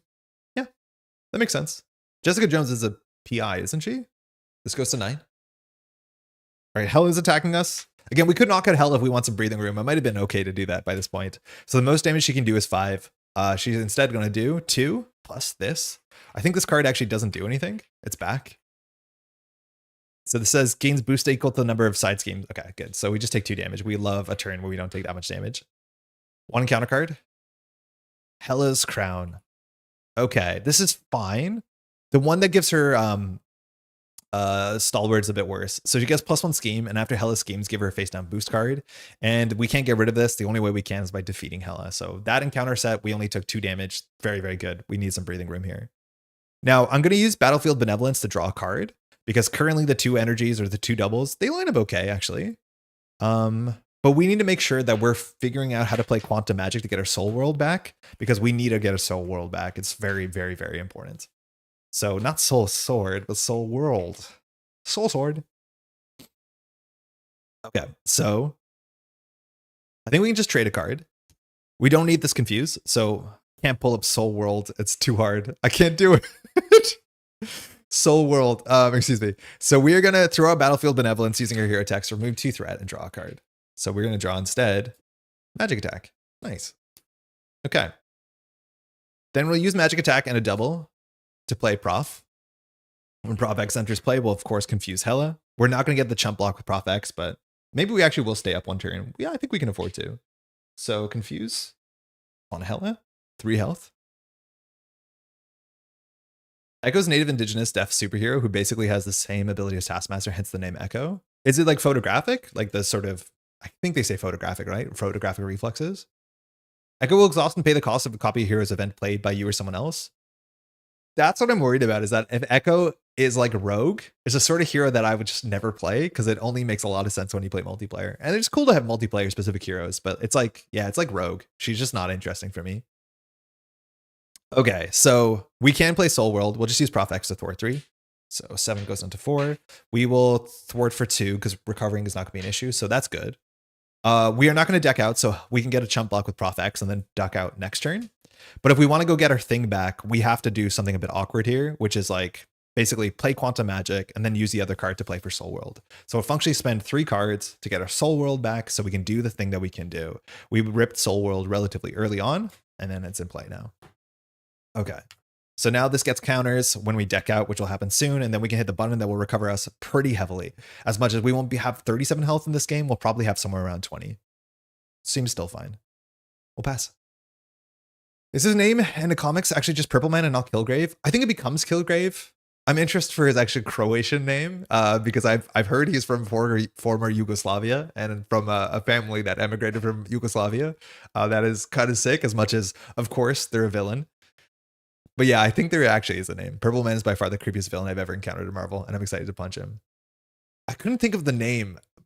Suggestion is the word I was trying to think of when describing Kilgrave, as much as I don't know much about him. Taunt, Karmic Staff. Awareness is good for some threat. Rogue, another Cosmic Awareness. There's only 2 in the deck, and our 6th card is Summoning Spell. Our bottom 2 cards are Think Fast and Karmic Blast, so the Summoning Spell is not worth much. We do have green cards in our hand, which don't line up well, so Summoning Spell can give us +1 and draw a card, which should be fine. Muscle Mimicry, like she sees a movement and copies it perfectly. Oh, very cool. Purple Man. I know Purple Man has his skin dyed because of some accident, like kind of Joker-esque. Hela's attacking for 2 in a card. We'll just go put Prof X in the way. 1, 2, 3 off the caught off guard. Prof X is knocked. 1 encounter card. Salt. Okay, we're just getting hit. That's fine. We have the health. She attacks for 2 in a card. This can't knock us out, I don't think. So I think we just take it. 1, 2, 3. If the villain's attacking, this card deals damage, stun that character. Okay, thanks, bud. We're stunned. So we take 3 damage. Okay, so this is us turning the corner because the next turn we're going to have a ton of health. So we're just going to set up the best we can. It's a 50-50 on what we draw into. We are stunned, so we're probably just going to like deal with whatever this is, and then next turn we're going to recover. So we're just going to have this be a very greedy setup turn. So we don't actually need to play the Cosmic Awarenesses. The Summoning Spell will draw a card, so we can just Summoning Spell to give us +1 thwart, which seems fine. And that should be good enough. Like, there's not much we have to do here besides play our Karmic Staff. So we'll throw out the Summoning Spell to give our hero +1 to all stats for the round. Not that we're going to be blocking. That'll draw a card. We draw the 50-50. We have to Think Fast. We don't need it. We already have a Confuse. This card just confuses cheaply if you're a Guardian. Then, of course, we'll play the Karmic Staff. So we'll pitch 1, 2, I guess. Yeah, not much great we're doing here. So we have the Karmic Staff. It generates a wild. We can use the Karmic Staff, but we can't play Rogue. So I think we just play the Cosmic Awareness anyways. We could discard this card to get to our deck out faster. This will be not an aspect card, so it's only going to do 3 thwart. But we're ready. So maybe we attack for 3 or just get rid of the stun. Oh no, we can get rid of the stun when we jump down, which is perfect. So we'll thwart for 3 into this. We will just Cosmic Awareness without discarding cards. Because this card, do we want this card actually? We could just discard it. I don't think we want this card. So we'll pitch 2 for Cosmic Awareness, and we'll remove 3 threat from this, discarding 1 card, which discards Karmic Blast, which we don't care about. So it doesn't remove more. We do deck out, and we get a Soul World counter. Oh, I thought we'd have a card in our hand. We don't. That's fine. We can deal it next turn. And then we just shuffle, and then we'll jump down. Because notably with our Alter Ego text, we can just go ahead and get rid of status for a card. Okay. Oh, sorry, we could do that. We'll use the Karmic Staff. So one of the cards that we discarded there, do you remember what the cards were? I think it was Rogue and Think Fast. What was the third card we discarded there? I think it was Rogue and Taunt. So instead, we'll use this. And then when we jump down to Alter Ego, we'll discard the Taunt after we've decked out to get rid of the stun. Yeah, we did have a resource generator. Apologies, it's right behind the microphone. So we'll do something like that. Kilgrave has been Kilgrave pretty much from the beginning in the 60s. Did they not know a Croatian name? They couldn't figure it out? I'm guessing Purple Man will play a lot like Enchantress with forced actions. I would love to see more forced actions on Kilgrave. I think that'd be awesome. They also did show card art of Bloody Mary or Typhoid Mary, whatever her name is. And I think they confirmed in the copy text that she will be both a villain or an enemy and an ally. So it's going to be another reason of why villainous can show up on allies. Last time I played against Hela at my FLGS, ran an event where Hela had an army of symbiotes using the Symbiotic Strength mod and Venom's Nemesis set. It was wildly chaotic, so many minions. That sounds cool. I could see a lot of ways to make Hela interesting for sure. or different, let's just say. She's already pretty interesting. Okay, so we don't actually have to use Soul World here. I don't think there's an encounter card that just does 3 damage to us. If there is, my bad. But in theory, if we top deck a Blood Gem, we can play Blood Gem and use Blood Gem and then greed more value out of the Soul World. So we don't actually have to recover now. If you know the encounter cards can just do 3 indirect, yeah, okay. But at this point, I think the encounter deck can only do 1 indirect to us, if at all. All right, we'll pass. So we draw 6 cards here. Karmic Blast, Quantum Magic, not very good. White Fox, hate it. Cosmic Awareness, not great. A Caliban, so again, I'm probably gonna get +1 to our stats and draw a card. Okay, this goes. The 3, Hela is confused. We don't want her to activate because she does get a boost card if she schemes. No Place for the Living. What's this? Each player must choose to either discard the upgrade or support they control with the highest cost or take damage equal to the total number of upgrades and supports they control. No, this is a reason to hit the button. Okay, that sucks. Oh, that's really annoying. So we have to discard the upgrade or support with the highest cost. So it has to be one of our conditionings. Oh man, this is a reason to do Soul World. Otherwise, we have to take damage to the total number of upgrades and supports they control, which obviously is like very, very lethal to most heroes. So I guess we're going to get rid of the aggressive conditioning and lose. We die. We die. We die. We take 3 damage. There was a card that cooks us. I didn't know about this card. Are you kidding me? We lose 3 health and just die. That's absurd. Okay, so I'm gonna just play this as if we knew this card existed. So you can chalk this up as a loss if you want to, but I'm not restarting this. So I'm gonna use the Soul World on the last turn. That is so funny. And so Soul World, before we pass the turn, which we were so smart to play around Blood Gem, what a winner. We're gonna do this instead. So we're gonna full heal, and then we can start our turn here on 11 plus 9. So we technically have 20 health. Okay, we're not gonna lose the game to this. Now we drew the No Place for a Living. Oh my god. God, that was bad. So now we can make some decisions here on how we want to deal with this. It's so funny. There's no way we take 3 indirect off of an encounter card and alter ego. No, there is. Yeah, they figured it out. That's so good. There's probably not more than 1 of these in the deck. So each player now has to either discard this, which does 3 damage, or we can take damage equal to the upgrades and supports, which is 1, 2, 3, 4, 5, 6, 7, 8. So either we take 3 or we take 8. 3 or 8. I'm taking 8. I'm taking 8. I want my card. I'm taking 8 damage, okay? You win this one, Hela. Hela's domain. Okay, Hela, relax. Place 1 threat on the main scheme. Place 1 additional threat for each side scheme in the victory display. Good for you, Hela. Good for you. I love this game. I mean, we could have played around it. I didn't know that was a card. That's why like knowing the deck is like super valuable. I did not realize that was an option. So asterisks on Adam Warlock's extra life here, but we definitely appreciate it. All right, so we still have more health than when we started. We can scheme for a fair bit or thwart for a fair bit. Unfortunately, the only card for our Mystic Senses is the Caliban, which will put us up higher on thwart, but it means we don't want to use Adam Warlock's text. We don't want to recover here. Yeah, that was absolutely wild. What was the chance of that? I was like looking at all these 2-costers and then realized the 3-cost army down there. It's like, oh, that's not good. If we knock out Neepkalier, which we could consider doing, the next side scheme that comes into play has an amplify icon, and it spawns as Garm, I think. Is it Garm? Who's the next guy? Oh, sorry, Scourge. I should have known that, right? It was Scourge. Scourge has 5 health and toughness, and our hand can definitely deal with 5 health and toughness. Actually, no, not that easily. Our hand can probably deal with it. Because like thwarting for 1 is a bit ugly with this hand. Is this a play Caliban angle? I don't think it is. Hey, it's like we're not doing much here unless we advance this. And I think the amplify is actually less scary than the acceleration, because acceleration is annoying. The amplify only matters. We want to do this and then knock at Hela. But the problem is if we want to do this, we have to like thwart for 1. It's like not good. The best case scenario here is we draw a double so we can play like White Fox and Karmic Blast. Because like the thing that comes in, we have to Karmic Blast it and we have to take the toughness off. So we have to do 3 things. And our hand can do 3 things and our activation is just a bit awkward. But we'll try. We'll flip up. We'll use our Battle Mage text to throw out a Caliban to give us +1 to our stats and to cycle a card. It's a genius. Okay, that's what we wanted. Why does Scourge have boost icons? Why? Oh, that's a good question. I'm not sure why it matters, but it technically is I reckon future proofing.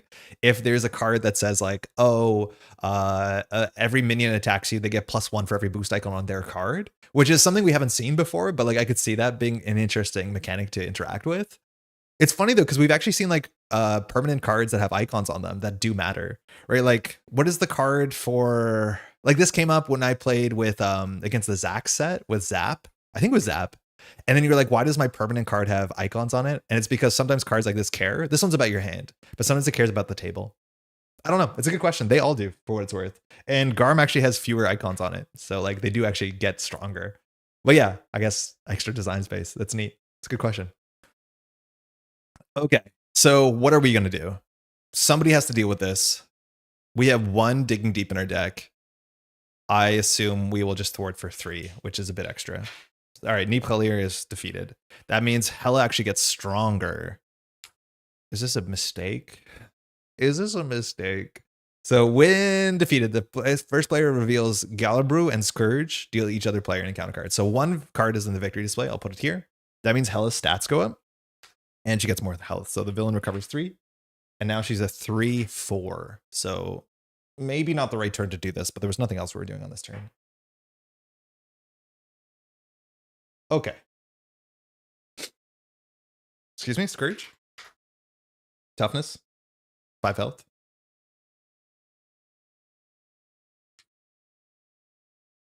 And we get Galabru, I'm assuming. Amplify. 4 threat. When defeated, you go for the next one. So that's fine. Okay, back to us. So I'm going to play White Fox, and then we're just going to knock out Scourge, hopefully. So we'll do 1, 2, 3 for the White Fox. We have an extra resource here. I don't think we can use it in any way that makes sense. So it's White Fox. She's going to hopefully defeat this thing by attacking for 1, taking off the toughness. And then we have to get a bit lucky here. Not super lucky, but a bit lucky, because we're going to do a Karmic Blast. And so we just need to find one aspect card. In theory, we can hold the Quantum Magic. There's no 0-cost card in our deck, but there's a small chance that we discard a Blood Gem and then we can use Quantum Magic to... Oh no, we can't do it anyways. Whatever. We'll use the Karmic Staff, hold the Quantum Magic, and play Karmic Blast. So we're doing 4 damage. We need to find one aspect card. We'll rip 4. Got it. And we hit the Spiritual Meditation. Okay, so that knocks out Scourge. Good. Okay, so the board got scarier because now she's attacking pretty hard. We have a Quantum Magic in our hand, but no reason to keep it. We'll pass. Okay, is this confusing here? This might be confusing. We don't need to keep this on the board. If anything, we need to keep a number of how many things we've cleared. So actually, yeah, we'll just put a 1 here. So don't worry about the text. This is how many side schemes in the victory display. We'll draw 6. Mystic Senses, second copy, magic attack for damage. Battlefield Benevolence, we could jump down and probably do recover. We will have to rip through our deck first. Think Fast, more confuse. Call for Aid, that rips through our deck and gives us a resource counterattack. Okay, so weird hand, but at least we have ways to use our resources. Now this only goes to 5. Hela is now attacking, and again, don't worry about her actual printed text. She's attacking for 3 and a card and an amplify. So this is for 4 and a card. Now we have 12 health, so we probably should use it. We can block with White Fox next turn, so we'll take it. 4, 5, 6. We take 6, half our health. Encounter card. Okay, now we really need to jump down. Frozen is rough. So we cannot ready. As an alter ego, we can spend an energy and a physical to exhaust this. Nice thing is Karmic Staff is not a hero resource. You can use this in alter ego as well. So that will make sure that we have a bit more flexibility of how to solve this. Okay, cool. What are we doing? This might be a window to knock out Hela, because if we knock out Hela, she goes to the other side of Hela, and the other side of Hela is like a bit better to use. 1 second.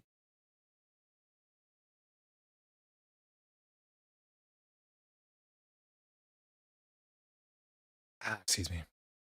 So that might be okay. If we play Call for Aid, we just like tear through our deck. And when we tear through our deck, we get a Soul World counter. So we might be able to just jump down. It trades an encounter card for ripping through the deck. I think we just have a digging deep in here. So we go a +1 resource. We lose all these cards, but like, I don't think it's that big of a deal. White Fox misses the deck out, which sucks, but I could see us like just doing a Soul World jump down here anyways, because we have Frozen, and just saying, let's get a Soul World counter while we can get a Soul World counter. We're looking for our defensive conditioning for the 3 extra health, and I don't know if we're going to play the symbiote suit. I could see us doing it. 10 health is a lot. Okay, so that's the plan. What are we doing with this hand? I think we'll play Think Fast. So let's do We're going to keep the Karmic Staff. So then we have to keep one extra resource type. Let's just keep the Magic Attack. So these two will deal with the Frozen. So then with this hand, we can spend 1, 2.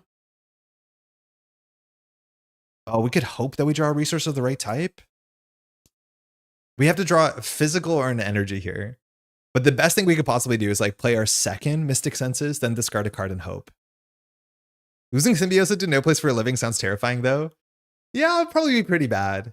You would probably have the encounter card already drawn for you, but we've already seen the card and maybe we just cancel it. We haven't been playing a lot of our treachery cancels, but yeah, that's not going to be good. Okay, so the greedy way to do this is just hope that we have enough resources of the right type. So I guess we'll start with this. We'll play our second Mystic Senses. What we spend here doesn't really matter. So I'll just spend 2 and we'll have our second Mystic Senses. So now when we discard a card to Battle Mage stuff, we draw 2 cards. We're just trying to hope that we have the right icons in hand to be able to clear this Frozen. Shouldn't be that hard. So we're going to discard this Battlefield Benevolence. We'll remove 2 threat from, I guess, this. And then we got to do our Battle Senses. So we draw 2. We drew a Wild. That's perfect. And we drew a Blood Gem. That's perfect. 2 Wilds. Cannot ask for better. Okay. So then we're going to do Pip for Think Fast. So we're going to take 1 damage and we're going to confuse Hela. She can still be confused here. She doesn't have Stalwart yet. At some point that will show up. I don't think we've discarded that card yet. Okay, that's good. We'll get 1 more resource with Call for Aid. Oh yeah, so then we actually can play the Blood Gem. So we'll get a resource with Call for Aid. So Blood Gem, just in play. We can technically take 2 damage to play a card there. I guess we could have done that in the other order to keep hold of Pip the Troll, but I think we waste a resource anyways, if I'm not mistaken. Okay, we will just play Call for Aid. This just rips through our whole deck until we find an Avenger. The thing is we have no Avengers, right? So we just rip through our whole deck. This enters our hand.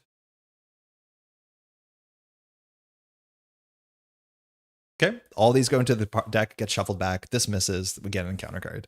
This is in our hand still. Cool, Soul World gets a counter. So it's nice that we have like a couple cards that allowed us to convincingly get a Soul World counter when we need it. We definitely appreciate one. We did take 8 damage off of a single Treacher because we were stubborn. All right, White Fox will thwart. I guess she'll hit this because then that hits a breakpoint when we hit our the thing that does 3 threat. We wasted our Karmic Staff this turn technically, but we didn't know we were going to get a Blood Gem. We will thwart for 2, or we could do 2 damage. Let's just thwart for 2. We'll hop down. Here, we'll just deal with the Frozen by doing Karmic Staff and digging deep to get rid of this. And because I learned, we're just going to use Soul World now. Actually, no, we shouldn't, because we cannot take more than 3 damage and we can use Blood Gem next turn. I haven't learned anything, so we will not fully recover and we'll pass. All right, 6 cards, toe to toe. Battlefield Benevolence is back. Energy, Specialized Training. Rogue is nice, especially with 2 doubles. That's 6 cards. This goes to 2. She is confused. We draw 2 encounter cards. In before under fire into 5 damage. I mean, I think it's going to be fine. Hela's Domain. Okay, this is just what, 2 threat? Place 1 threat on the main scheme, 1 additional threat for each threat in the victory display or each side scheme. Okay, so it goes to 4. Not a big deal. Knight's Sword. Okay, so it's good that we're collecting these before we defeat her. So her attacks gain piercing, which we have no toughness in the deck, but she also does get +1 attack. So those numbers are a bit higher than they look, and we survived. That's good. So what we're going to do here is toe-to-toe is probably what we're going to throw at Hela. I think it doesn't really matter that we get Hela to low health. In fact, if anything, we should probably just like advance Gallerbrew because we're in a good spot. I could see us using Battlefield Benevolence just to remove 2 threat from the main. And then we could White Fox away Gallerbrew. So I want to use the Blood Gem in Alter Ego. So we'll use this. Sorry, not you. We'll take 2 damage. Then we'll play, we'll use Karmic Staff, play double. We'll just play Rogue. So now Rogue, she has good stats. Again, you can just play any value card here. You definitely have to play enough protection cards, and she's a pretty good card, especially if you don't care about damage. Now we'll go ahead and use the Soul World. So again, we re-heal. So we're at 11 plus 12, so we should be at 23, right? Sorry, 11 plus 9, we should be at 20. Cool, we'll flip up. Question is what we do with our hand. We don't need the Confuse here. The Stalwart should be coming up sooner than later, but this hand is not particularly great. Yeah, what are we doing? I guess Rogue can just thwart this for 3 and we'll see what happens. What happens if you use Rogue on your alter ego? I'm not sure if she can. She says, deal 1 damage to another friendly character until the end of the round. Rogue gets each of the character's traits. Oh, you just get nothing. I guess you can't just do damage to yourself for fun. Say hello to Brazil. Felipe, how's it going? I've been heard from a bunch of different Portuguese folks, Brazilian Portuguese folks, whether it's Felipe or Felipe, and I've always heard different things. Hopefully you're doing well. How's it going, Brazil? All right, we'll just use Rogue, and I think we'll be able to knock out the thing that shows up. So Rogue will do 1 damage to us to steal our stats, and we'll do 3 threat to the Kialabru, so we'll clear it. So we just do the next thing, which is the old Nidhogg comes into play, and we get the next thing, deal each other player a face down counter card, so that's fine. This is in the victory display, so Hela's stats do go up a bit, so let's just make sure we don't forget this. So villain recovers 3, her attack goes up. Wait, this should be here. I think that number was not right. It should be at 4, and then it's 5 with this. Yeah. Okay, this is Nidhogg. Nidhogg has toughness 6 health, so we might have to do a toe-to-toe on this thing. Maybe we bit off more than we can chew. Are we out of red dice? There's no shot. The scenario is so cool. It's really good. It's well constructed. It puts you on this journey. It gives you a lot of control over a lot of the variables of the difficulty and the speed. The fact that we haven't flipped Hela yet is like us not using that lever, but it's nice to have that lever. Like, very cool scenario. Now, this comes in with a hazard, so this one is worth clearing as soon as possible. But it does, yeah, hazard is bad. We shouldn't have advanced here because hanging out in the hazard side is like not good. Really like how Hela gets stronger as you progress, so unlike other villains, exactly. I do think that's one of my complaints is that usually scenarios get easier the further you go. She gets harder. That's so much cooler. Till the end of the round, it constantly checks, I think. So if you flip up before Rogue activate, it should be effective. I could be wrong. Oh, what you're saying is that Rogue can touch your stats? I don't know. I'm assuming she gets the thing locked in as soon as she does it. She gets it for the end of the round, but I think she, like, yeah, I have no idea. I don't know if it matters, but you're right. I guess we could have done it with Soul World and saved the damage. So it does matter, doesn't it? That doesn't seem intuitive to me, but I see where you're coming from. I'm assuming when she does it, she locks it in there. Yeah, I don't know. Interesting. Okay, so this hand, we can make Nidhogg attack us to do 5 damage back. White Fox can attack for 1, but actually now Hela is attacking for 5 in a card. So like blocking with White Fox is relevant. Yeah, we might have overstepped here, I'll be honest. If we draw one of our spells, that'd be really quite nice. So White Fox could take off the toughness and then toe-to-toe and us can deal with the Nidhogg guaranteed. The other option is we draw 2 cards with Battlefield Benevolence and hope we find something good. I could see that being good too, because any ally helps here. Any of our spells help here. Yeah, maybe that's right. Because then we can just do toe-to-toe in any card we draw. So we'll use Battlefield Benevolence with our hero text, just to remove 2 threat from, I guess we should just rush this down, huh? So remove 2 threat, draws 2 cards. Spiritual Meditation, that's nice. Cosmic Awareness, that's okay. Oh, no, we can't do that. Threat cannot be removed when Nidhogg's in play. Yeah, this is something that I'm very good at forgetting, so we have to do it here. Excuse me. We'll play the Spiritual Meditation to go deeper. So we draw 2, discard 1. Summoning Spell is probably good. We don't keep another Cosmic Awareness. Okay, so Summoning Spell hits an ally for sure. Best case scenario, Nick Fury. Worst case scenario, Pip. Pip still takes the toughness off. Let alone has a toughness, so we'll play it. Summoning Spell. So we just start ripping cards until we find an ally. That ally enters play, which is sick. Blast, Magic, Ward, Cleep, Conditioning, Taunt, Zone of Silence, Prof X. That's okay. Prof X actually can stun Nidhogg, which might be the play here. Because when Prof X enters play, choose one of the fusing. Confuse the villain, stun a minion. I think we're going to stun Nidhogg just to buy ourselves a bit of time, so not the worst. And now we can block with Professor X instead.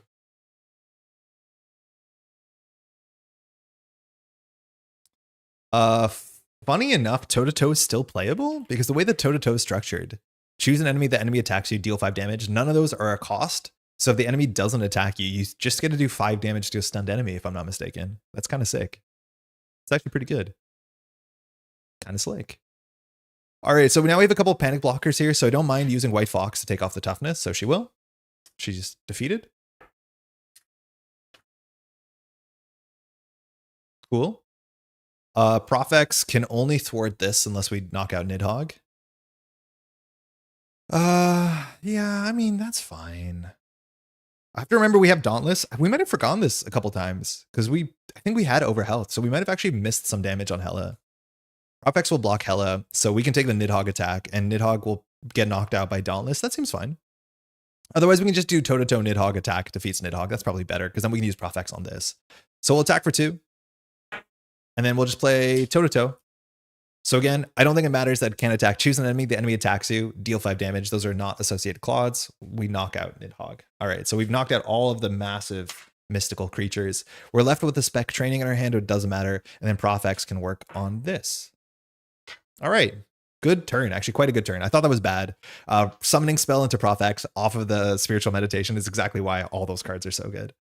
Let's drop. Cosmic Ward, magic attack. We do need damage to knock out Hela. She will have 3 more health at some point. Another damage, a lot of damage in the hand. Counterattack. Our last card is Symbiote Suit. Ooh. This goes to 3. Hela is now attacking. Again, she has 5 attack. So we'll just put Profex in the way for obvious reasons. 5, 6, 7, 8, massive attack, losing under fire. Love to see that as a boost, especially when we're not in the way. And then we draw 2 encounter cards. That's the one we're playing around, Hela's Cloak. We knew it was going to come up sooner than later, so we didn't prioritize the Confuse. It just gives her Stalwart, so that's all it does. Oh, Fallen Warrior. This actually might whiff. I'm not sure if anyone's left in our deck. It might just be Pip. But it says discard cards from the top of your deck until you discard an ally. Oh. Put that ally to play engage with you, Fallen Warrior attached to it. Treat attached allies an undead minion with a blank text box. It sucks that there's a blank text box. For obvious reasons, you have to do that. But if this wasn't a blank text box, Nick Fury would discard itself at the end of the round, which would be immediately. But otherwise, we have to deal with a zombie Nick Fury who has 3 health, attacks for 2, schemes for 2. The man in the wheelchair is taking the hits again. I mean, keeping the villain busy. Let's just say that. Okay, so this is us. If we defeat Hall of Nostrand, we get another encounter card, which is the same as if we don't defeat it, but we should. She gets +3 health, and then we can defeat her. Now, notably, we never flipped Hela back, and that's because we didn't really need to. It's a bit more interesting when you do the Norn Stones thing, because then you're forced to flip her back, which is something that I totally forgot. You can only pursue the Norn Stones when you defeat her. The campaign mode makes her even more interesting, which is fantastic. So I think we just clear it, right? Rogue knocks out Nick. We knock out Hall of Nostrand. Then we can just send all the damage we have to her face, which seems perfectly cromulent. So we'll use Rogue. She attacks for 3, doing 1 damage to us, knocking out Nick. We will thwart for 2 off of the Hall of Nostrand. We don't have any Justice cards, so it's not like we're going to clear that cheaply. This has slightly different text. So this one says, the first player detaches Odin. Yeah, I forgot we get Odin. Yeah, right. We have Odin. We also get this ally, which is really good. Deal each player a face down counter card. It's not each other player, it's each player. This goes into victory display. So this goes to 3. She gets +3 health. And she's now she's hitting for 6 attack. Like, she's obviously very, very good now, which is terrifying. But now, because we have control of Odin, we can just defeat her. So this is the Odin. I think this is the right side. 6 health, 2 consequential, 3 attack, 2 thwart, 2 consequential on either side. And we can now win the scenario. If Odin is defeated, we do lose the game. I don't think there's any encounter cards that target allies specifically, but I might be wrong about that. But yeah, now we can win the game if we do 18 damage, which in this turn might be within the realm of possibility. Cool. Not too bad. Notably, there's another side of Odin that you can only get access to if you're playing the campaign mode, and it's sick. As much as I don't know if Odin heals when he flips. That's always been a question mark for me. Okay, I'm going to start by just doing damage. I'm going to throw the counterattack at Hela. Actually, no, we should play the counterattack. Let's be honest, because if she attacks us, she's going to do back like 7 damage because she hits really, really hard. The issue is the only card that we can throw is Magic Attack. Magic Attack guaranteed does 5 damage, but it actually depends on how many cards are in our deck, because if we don't have enough cards in our deck, yeah, if we draw 2 here, we can't do 5 damage. So just to make the counterattack interesting, I'm going to throw the Magic Attack at Hela. So we use our hero text. It does 2 damage. We haven't thrown a card yet, I don't think. So the villain takes 2, and we draw 2 cards. We draw a Think Fast and a Pip. Okay. I was thinking Odin looks kind of weak. Yeah, this is the Captain Odin. So the Captive Odin is unfortunately a bit weak, but once you return to King Odin, it's a different deal. That's for sure. But yeah, it's still good. Still not bad. 0 cost ally is good. If Odin leaves play, the players lose the game. Okay, I think we just start blasting, right? The bottom of our deck has no discard synergies, so we can rip through the bottom of our deck. No problem. We'll be drawing 3 encounter cards, only a bit sketch, but we can play a Cosmic Ward. So we'll do a full Karmic Blast. Don't know why I shuffled.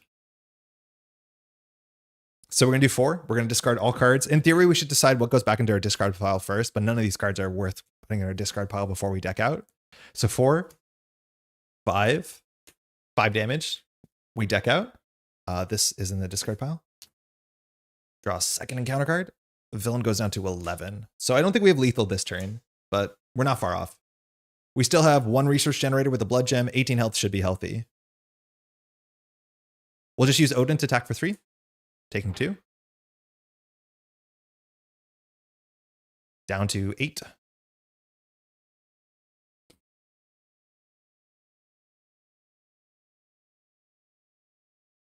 Adrian health is still good.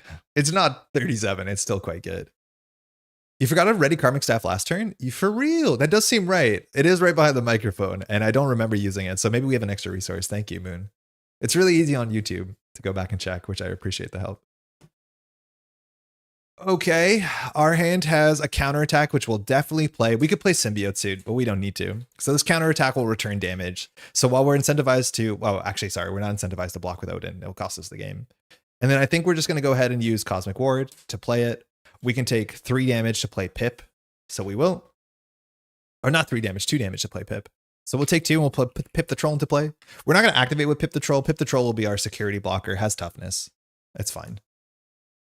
And that's it.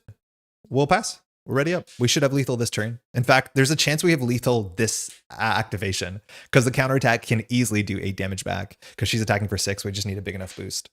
That goes to 4. We draw 6 cards. 1, 2, 3, 4, 5, 6. She attacks. So the villain's attacking us again. She gets +1 for every thing in the victory display. So she's coming in for 5.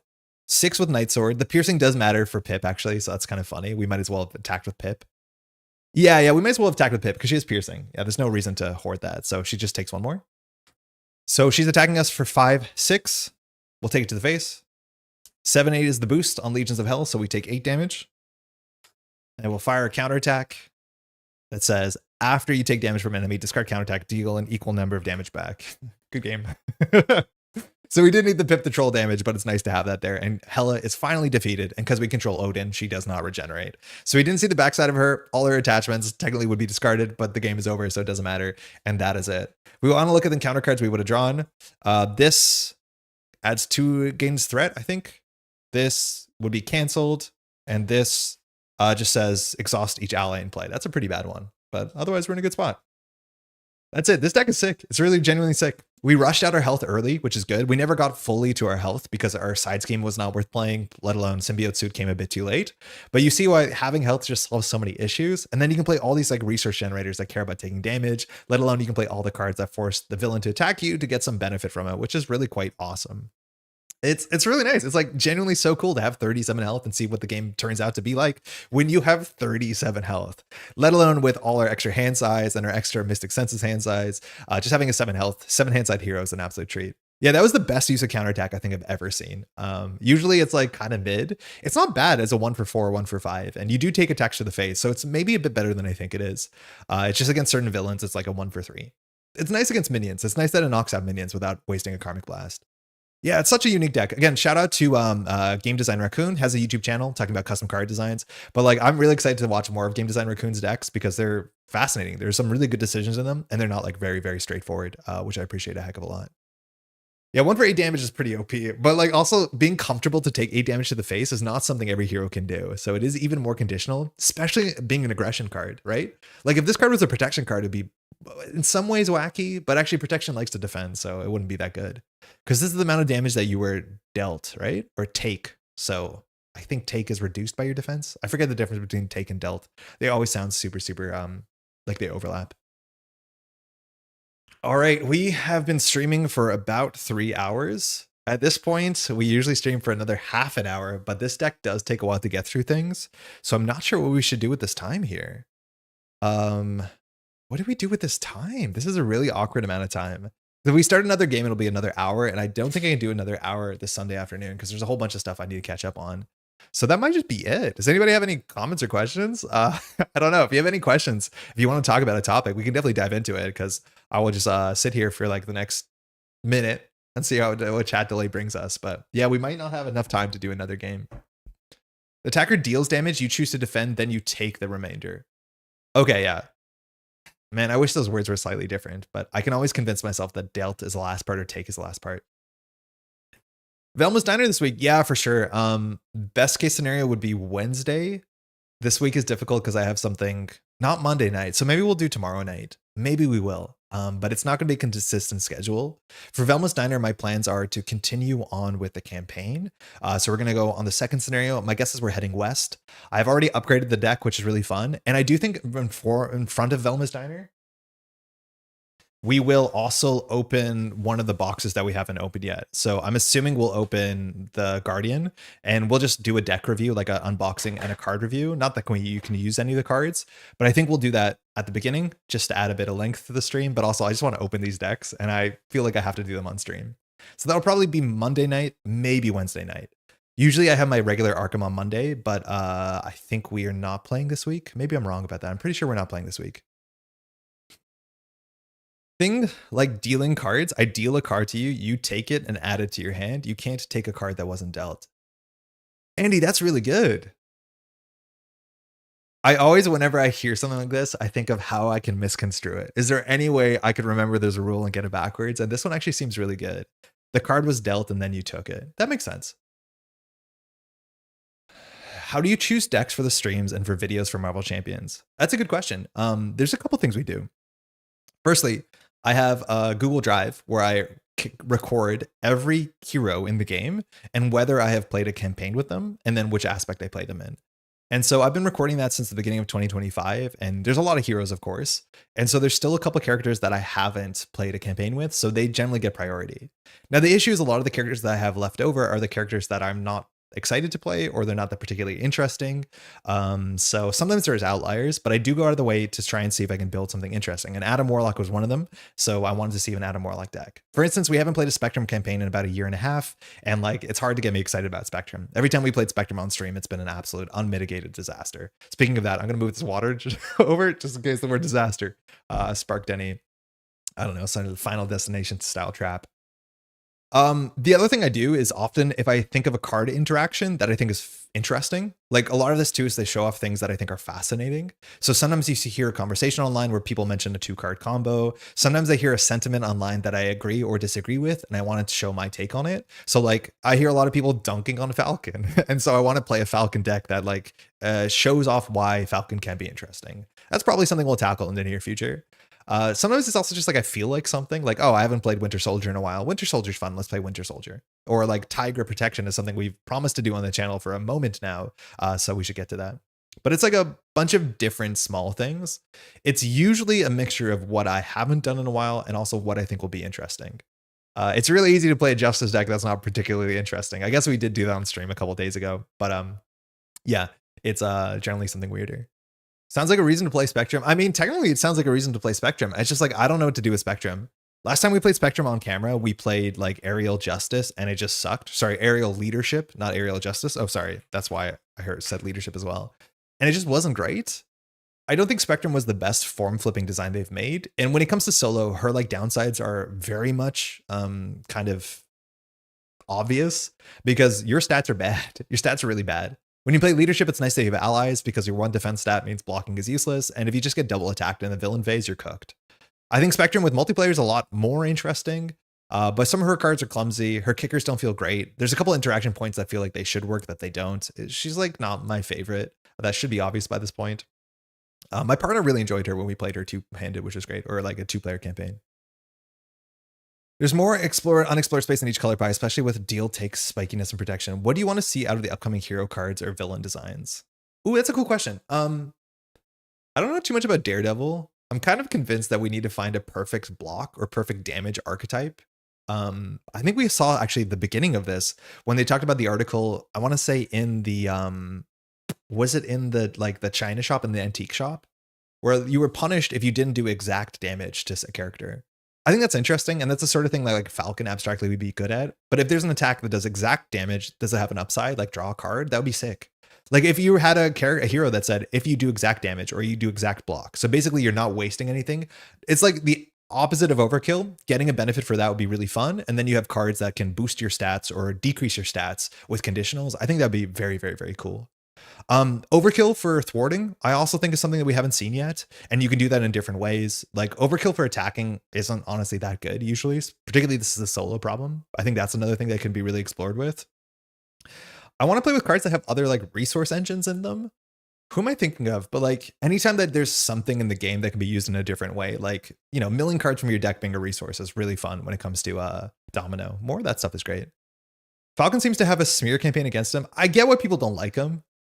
He doesn't seem like he does a lot, and he can also trap you in like these sort of like recursive cycles where you're not doing too much. I think people undervalue information from the top of the deck, but you also have to kind of build the deck where that is super, super relevant. I also think Falcon just has like some stinker cards, like the Talon Hook. What's it called? Talon Line. This card seems like it should be the marquee card, and it's not, for like 3 different reasons. It's not aerial, discards itself. It's not tech. Like it's not good. But this card could have made him busted, as much as it would be pretty boring. Spectrum can use Avenge Me, so easy S tier. What is Avenge Me?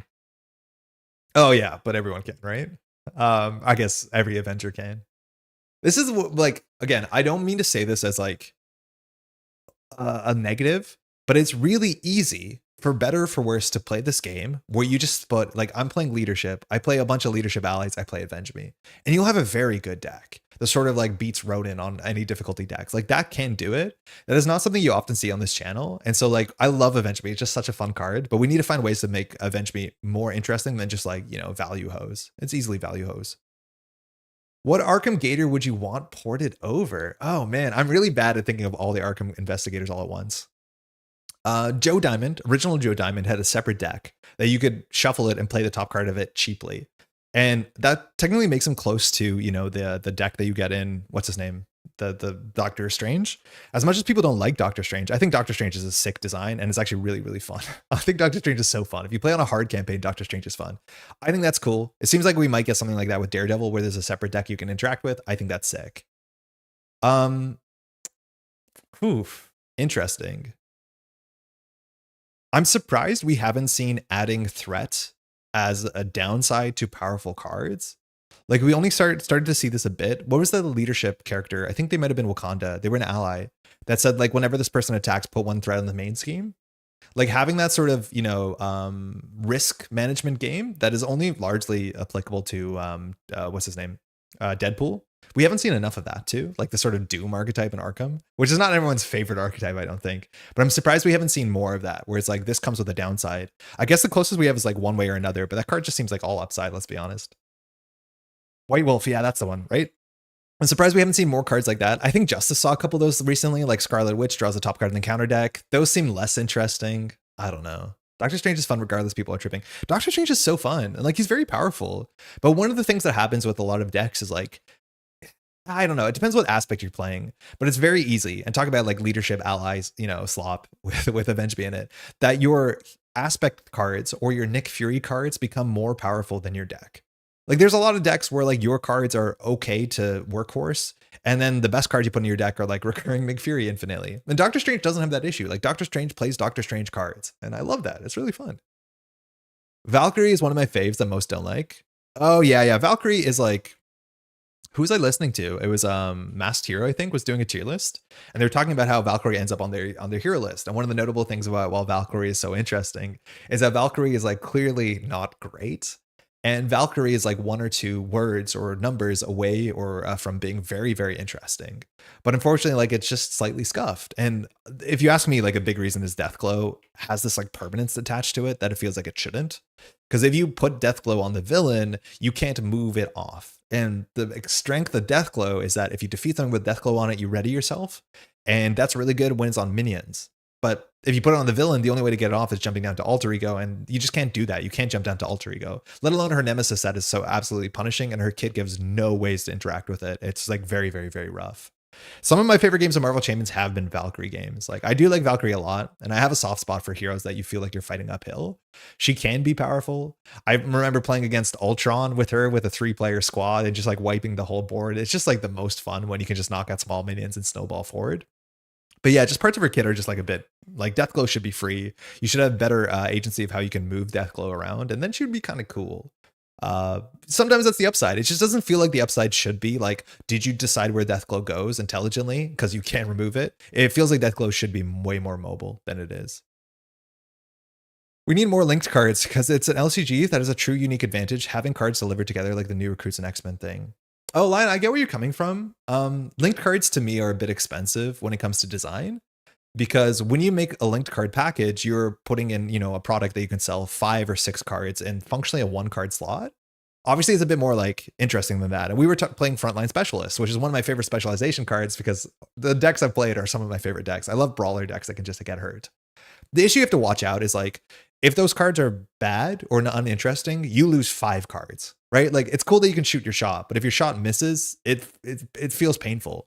Like, we've talked about the new X-Men, whatever they're called, the new recruits. Not a lot of people play these cards. They're a bit better in multiplayer, but like, that was 5 card slots that honestly for me kind of went straight into the void, and that feels bad. So I hear you. What I would say is I actually want more token cards. I love token cards. I really like token cards. One of my pains is Netrunner won't make token cards. And token cards are these cards that exist outside of the game, but are physical cards that interact with the game. And this game doesn't seem willing to be making more statuses like toughness and stun or confused, as much as these could come in a product. So the only way you can get these sort of like lingering effects is having things like Frostbite. Like, it would be so cool to have, the antithesis to Iceman, who's a character that sets things on fire. And every card that has a fire attached to it, like, takes 1 damage at the end of the round, and you remove 1 fire counter. So you can stack them up. And then your cards are more powerful the more things are on fire. Like, it's similar to this, but I love token cards, which is why I have a kind of a soft spot for Valkyrie, for Frostbite, for Bamf, which is sort of like a token card. I honestly kind of wish Deathglow was more like Bamf, where you had 3 of them in your deck and you could interact with them. Like, I honestly think Nightcrawler did the Deathglow thing in a much more interesting way. Man, I love token cards. If you want to consider those linked cards, I hear you coming from. Hey, Cody, have you thought about making a tier list? Sort of, yeah. It's hard to make a tier list. I think they do really well on YouTube. I don't want to just make tier lists, but I do think I need to make more content that's just gameplay, because not everybody wants to watch like an hour-long game of narration of somebody like, setting up steadily through a Hela game. Like, that's not for everyone. But I do think people are excited to talk about Marvel Champions and learn about Marvel Champions. And there should be ways to decouple that from gameplay. Issue with tier lists is like, I don't know, if you do a hero tier list, it's going to take you 3.5 hours. I also haven't played every hero in a while. Some heroes I haven't played for a while, but I do think it's probably in terms of building a channel, the thing to do in a sort of pessimistic algorithmic way. But I enjoy a good tier list. Shout out our Netrunner tier list for the new set comes out on Monday in a couple hours. It's 4 hours long. That was talking about 36 cards, right? Like, we got problems. We do have problems here for sure. Tigra feels like a modern Valkyrie to me almost. Yeah. Tigra is hella sick. Tiger is just a really good design. And this is one of the things that makes me the most enthusiastic about Marvel Champions. As much as the latest encounter boxes have kind of missed me in a very big way, the latest hero designs have been sick. And it's obvious that they're learning and understanding what works and what they can do. And so having these cards that are reimaginings of existing ideas, except they're delivering, the promise in a much more convincing way. Yeah, I'm in. I'm definitely in. When do we get Ashcan Pete / Duke? Oh yeah, it's cool. We don't actually have, oh no, that's not true. I guess Ashcan Pete Duke is Captain America. No joke. It's Captain America. You start with a thing on the table and you can discard a card to ready yourself. There's no dog. But that's the closest, I think. I also would really like a Dexter Drake type card, or a Haley Kaplan from Netrunner, but I would like a character that can set up with enthusiasm.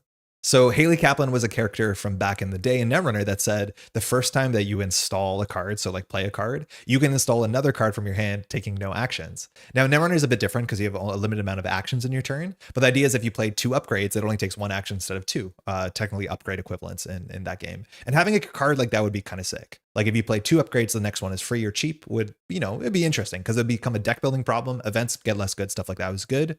When it comes to Dexter Drake and Arkham, that is a character that allows you to return cards back to your hand. So if there's something that has charges, and I guess the closest we have to this is Rocket Raccoon, you can refund it and return it to your hand. And that's also fun because it allows you to reuse things, move things around.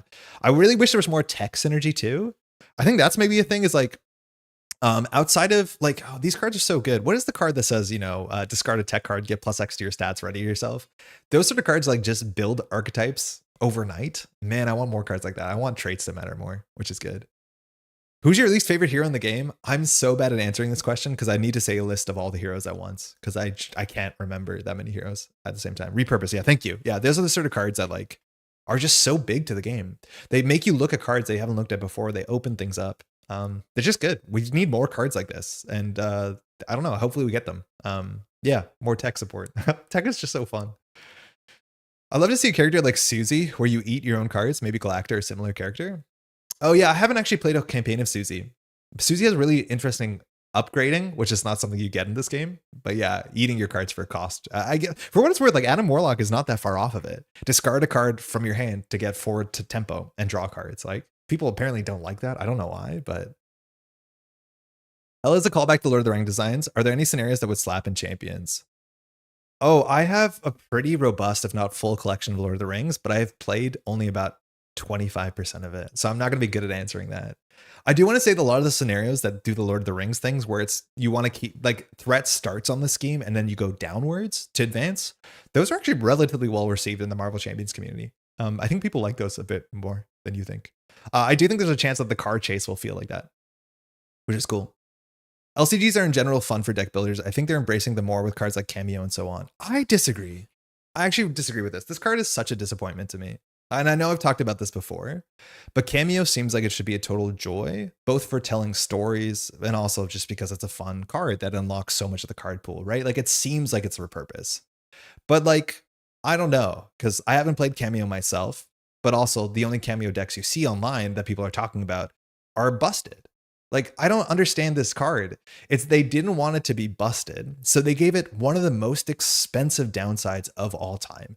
Starting your opening hand with 2 fewer cards in your hand is so absurdly expensive when it comes to playing this game. It's just monstrously expensive. Your first turn is the most important turn of the game. It is the turn where you can set up so you can have a good turn 2, turn 3. Okay? The problem is like that downside turns out not to matter because if you get the right, ally with you, you have infinite combos. There are decks that can win on turn 1 if they draw perfectly. Like Spider-Ham can do it. Not that Spider-Ham needs help, but people publish decks like this. So we have this card that seems like it should be so interesting and fun, but instead they've gated the fun behind the most expensive cost on turn 1. It's also leadership only, which sucks. Like this is the card that I want to open up builds. Like give me a cool ally that can build a protection deck, but it's leadership or nothing. And then yeah, generally the only reason to do this, because the cost is so expensive, is to have busted combos. Like, I don't get it. You don't have to do busted combos. Of course you don't. But you know what I mean? It's like, it should be a fun card, but losing 2 cards in your opening hand for me is like the least fun thing you could possibly imagine in the game. And I think that tells you more about me than anything else. But yeah, it's not perfect. I don't know. This card seems like it should be a celebration, and instead it's like, oh, we realize the only way we can give this to you is by also, when the game starts, like absolutely sweeping your legs out from underneath you, and then hoping the busted combo shows up 2 turns later.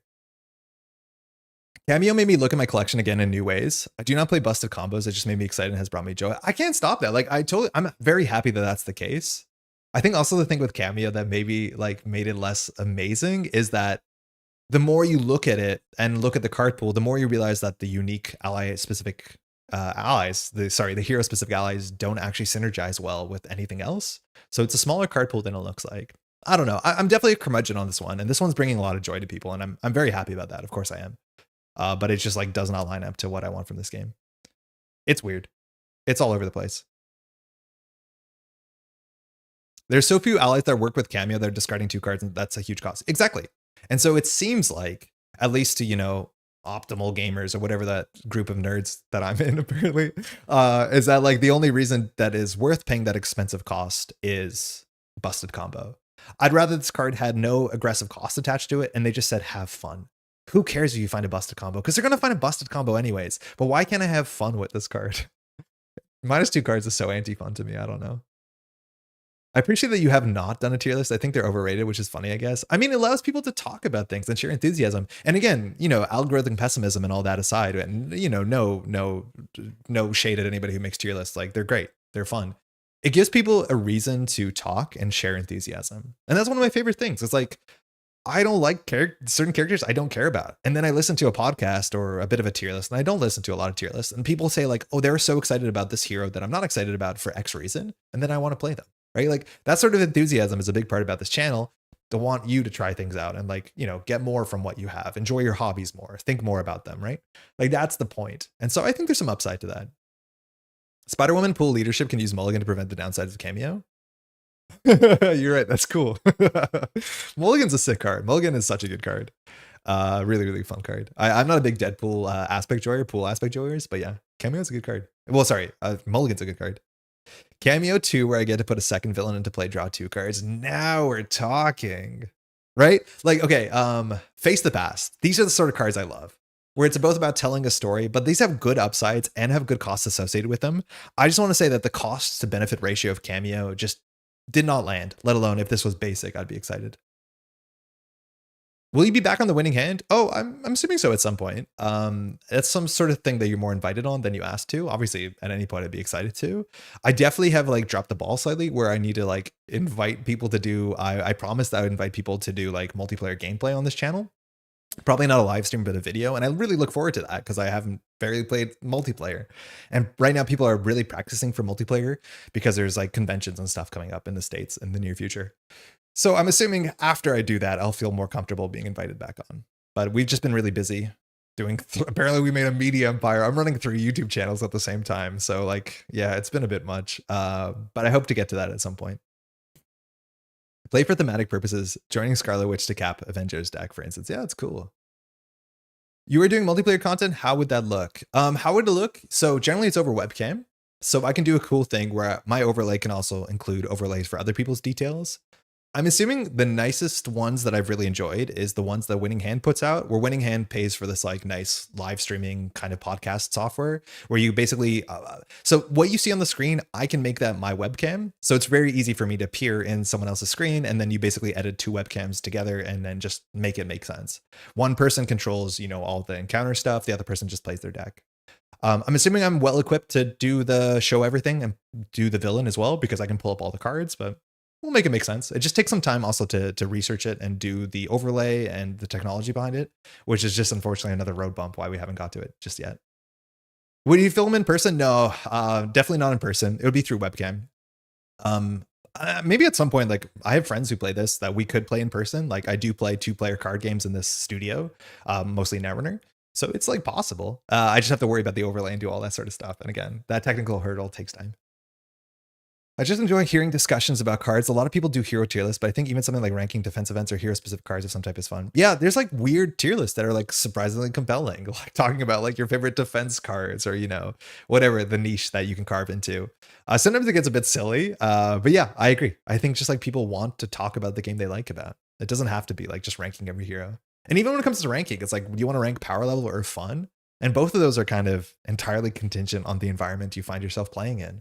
Expert versus standard, multiplayer versus solo. Like there's so many variables. It's like you have to be really, really like media literate when you're listening to this sort of content to understand if this is even relevant to your use case. Again, my takes are usually about solo. So when I call a card garbage, it's you know, it's garbage in solo usually. Sometimes I can be wrong. Yeah. Cool. I think that's mostly it. Thanks for asking questions. That was actually really quite fun. Again, just talking about the game is contagious. That should be obvious. And that brings me back to the point that there probably should be more than just gameplay on this channel. It's unfortunately just time is the big restriction. It takes time to do things. For sure it does. Cool. Usually this is the section where we talk about what's next. I don't think we're going to have time to put some video content between now and next Sunday, but we'll be back next Sunday. What are we playing? I don't know. Usually have to figure it out at some point in the week. This was a fun deck too, because not only did we figure it out, I got time to test it and play it. So we're not like live learning it, which means you can give your opinion right away, which I think is good. Thanks for the stream today. Thanks. It's such a fun segment. Yeah, Lion, of course. Thanks for hanging out. Thanks for asking questions. It's incredibly appreciated. Hopefully the rest of your week is, or your next week is going to be good. Otherwise, that's mostly it. We'll be back next Sunday. If you ever have like suggestions, mind you, this has come up before and we have acted on it, but if there's a certain hero or certain card you want to see, like maybe it's Cameo, honestly, maybe we should just like, you know, rip off the Band-Aid. Hit me up in the comments and it's something I'll look at. But usually like my goal between the week is always like figuring out what we're going to play next week. So hopefully we get to that. That's mostly it. Again, I did shout this out at the beginning. I'll shout it out again. I was at my local game store the other day and I found a Miss Marvel champion. Miss Marvel Champions, the card game. Wow. Miss Marvel, Marvel Champions, the card game pack in a what's called a liquidation bin. I bought it, excuse me, for $5 Canadian. If you're looking for this pack, and I don't mean if you're looking to sell this pack on eBay, if you need this pack, I will sell it and to you for $5 Canadian plus shipping, whatever it costs, and you can have it. I bought it because it was $5 and somebody probably wants it. So just hit me up in the comments. Looking forward to future Arkham content as well. Just getting to that as one. Yeah, Arkham's been so much fun. Very excited for Velma's Diner as well. Probably will be Monday or Wednesday, but yeah, we'll return this week for sure. First time catching a stream. Hey, thanks for the spring cleaning background noises. Hey, my pleasure. Usually after the stream, I go and do some vacuuming too, so I appreciate that as well. See you in the diner. Yeah, see you in the diner, y'all. Take care and enjoy your week. Catch you in the next one.